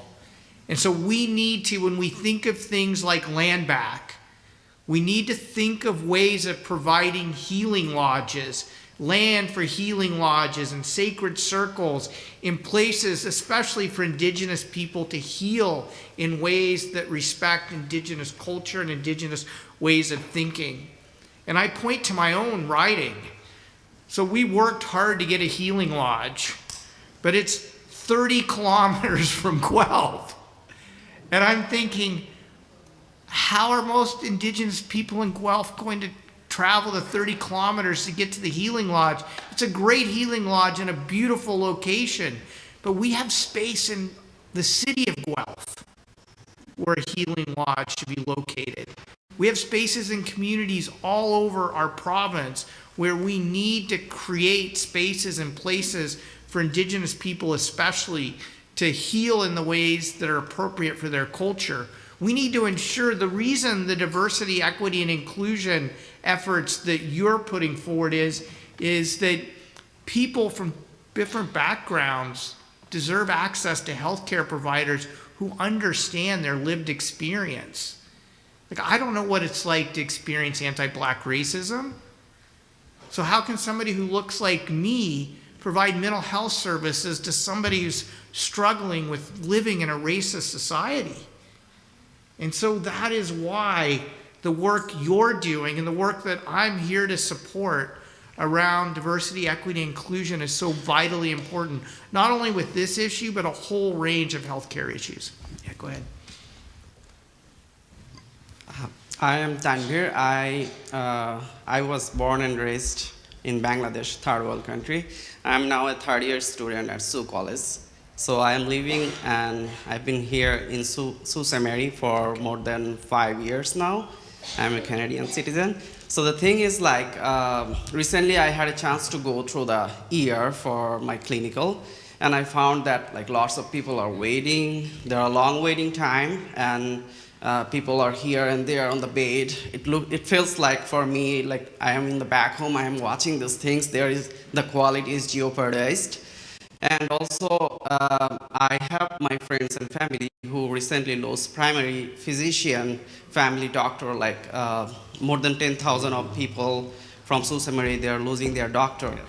And I believe we nurses with an extended role, we can take care of our primary care so that we can have more physicians, or with their acute knowledge, they can work on more on the emergency department or acute care. So from the Green Party, what do you think, or what is your plan to address this primary healthcare problem in especially in the northern community? Yeah. So first of all, I want to say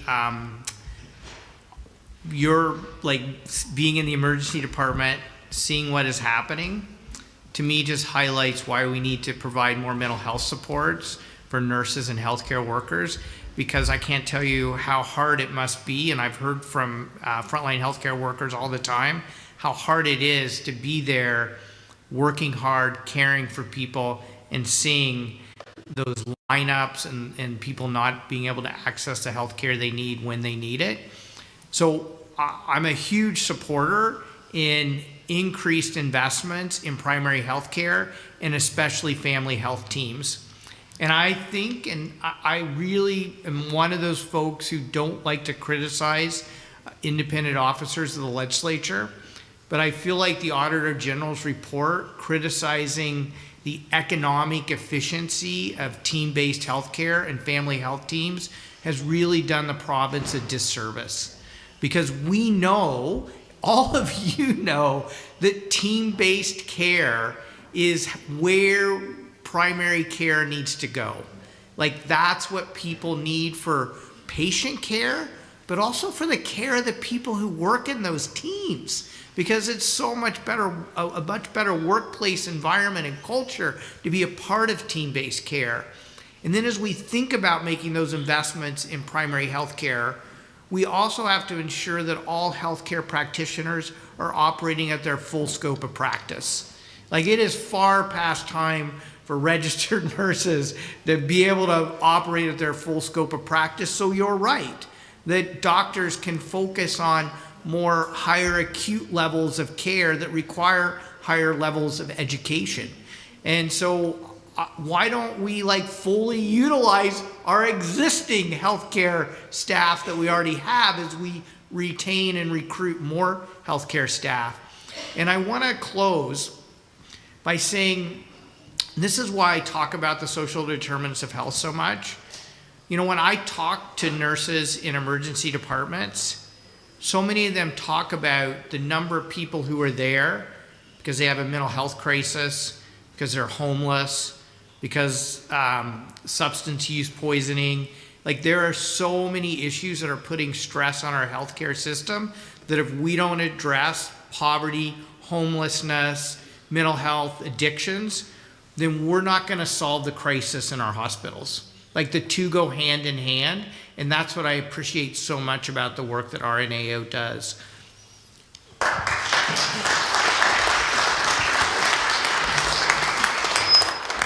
So I want to repeat what I said in the morning, just much more briefly, because now he's tripling his number of people. I said in the morning, when you get to 10, I'm not giving so many kudos. So now that you will get to 3 with Rob, I better be careful. Who knows who else wants to run? But I told you, he's a politician that never needs notes because he speaks from the heart and the head are congruent. And when your heart and your heart are congruent, you don't need notes. They just come out, right? So thank you. And yes, we did an op-ed together, and I know what's happening with the file on opioids. I absolutely want to speak with you. Big time, soon, maybe this evening, because the problem is not with the Premier. I told you already where it is. I don't want to say it publicly, but we need to tackle that. Yes. And we need to tackle that, and I know exactly where to tackle it. And we'll do it together. And we will do it together, and he will help us too, because they already have examples of what happens when you close or when you don't have. They had it. They had it in a community with, 25 people, and 2 that die actually. So they're desperate. Now is the time to fix the problem for you before it becomes bigger. To everybody here, thank you. Tremendous questions. I was saying to Matt, next year we need an hour for each politician, if we can afford with you guys the time, because it's a unique opportunity. I want you to look one to the other. Not everybody gets this opportunity. Not every nurse. I wish, yes, but not every nurse, not every student gets this opportunity. And many more people wanted to ask questions, and we couldn't provide opportunity. And I'm sure the politicians would have spoke longer too. So we will consider that and see what we can do. Maybe we will get to a day, I think RNO is helping with this, that they will do a panel, maybe. It could be. But it needs to be together. At the end of the day, whichever government, yes, we go and vote. Yes, RNO has platforms, but at the end of the day, whichever government gets in power, we work with that government, continue to push issues, and we work with all the opposition parties. We will keep going at it. We will continue to make progress. I know already that by next Queen's Park, you will have yet another good news, likely way before Queen's Park. So here you go. Let's keep working at it, and I hope that they will never close the place, and let's work on it. Thank you. It was so good to put the name and face and to what Claudette had spoken with me when she was there. Thank you. Thank you very much. To all of you. Thank you. See you at the assembly. What time? 6? 6? You want to give closing and say when do we need to march to the meetings? Okay. Okay. Thank you. I just want to thank the Assembly of Leaders for your engagement, your questions, taking time out from your work day. I know it's not easy to get time off to come to these things, so we really appreciate it. We've had a full day. We want to thank the members of Provincial Parliament for making it possible for us to meet with them. I know that many of them sometimes plan to be here and they don't get here. But I want to say, who are the Assembly of Leaders here from Sarnia? Anyone from Sarnia? Because at breakfast this morning, I think there was a disconnect. So if you can pass the word, if you see someone from Sarnia, and I will try later on, they need to connect with the MPP. He really wants to speak to them. So yeah, so that's good. When we hear those kind of things, that member of Provincial Parliament said how impressed he is with the care that he is receiving, and we want to let him know all he can do to help us move more things forward so we can get even better care, because we know we're not anywhere near finished. In fact, we're just beginning. So thank you, and see you at 6 o'clock in the, I don't know which ballroom it is, but same as yes. Thank you, Paul Andre. Same as yesterday. And then we've got some exciting times with the chapters and the interest groups. So see you then. Thank you.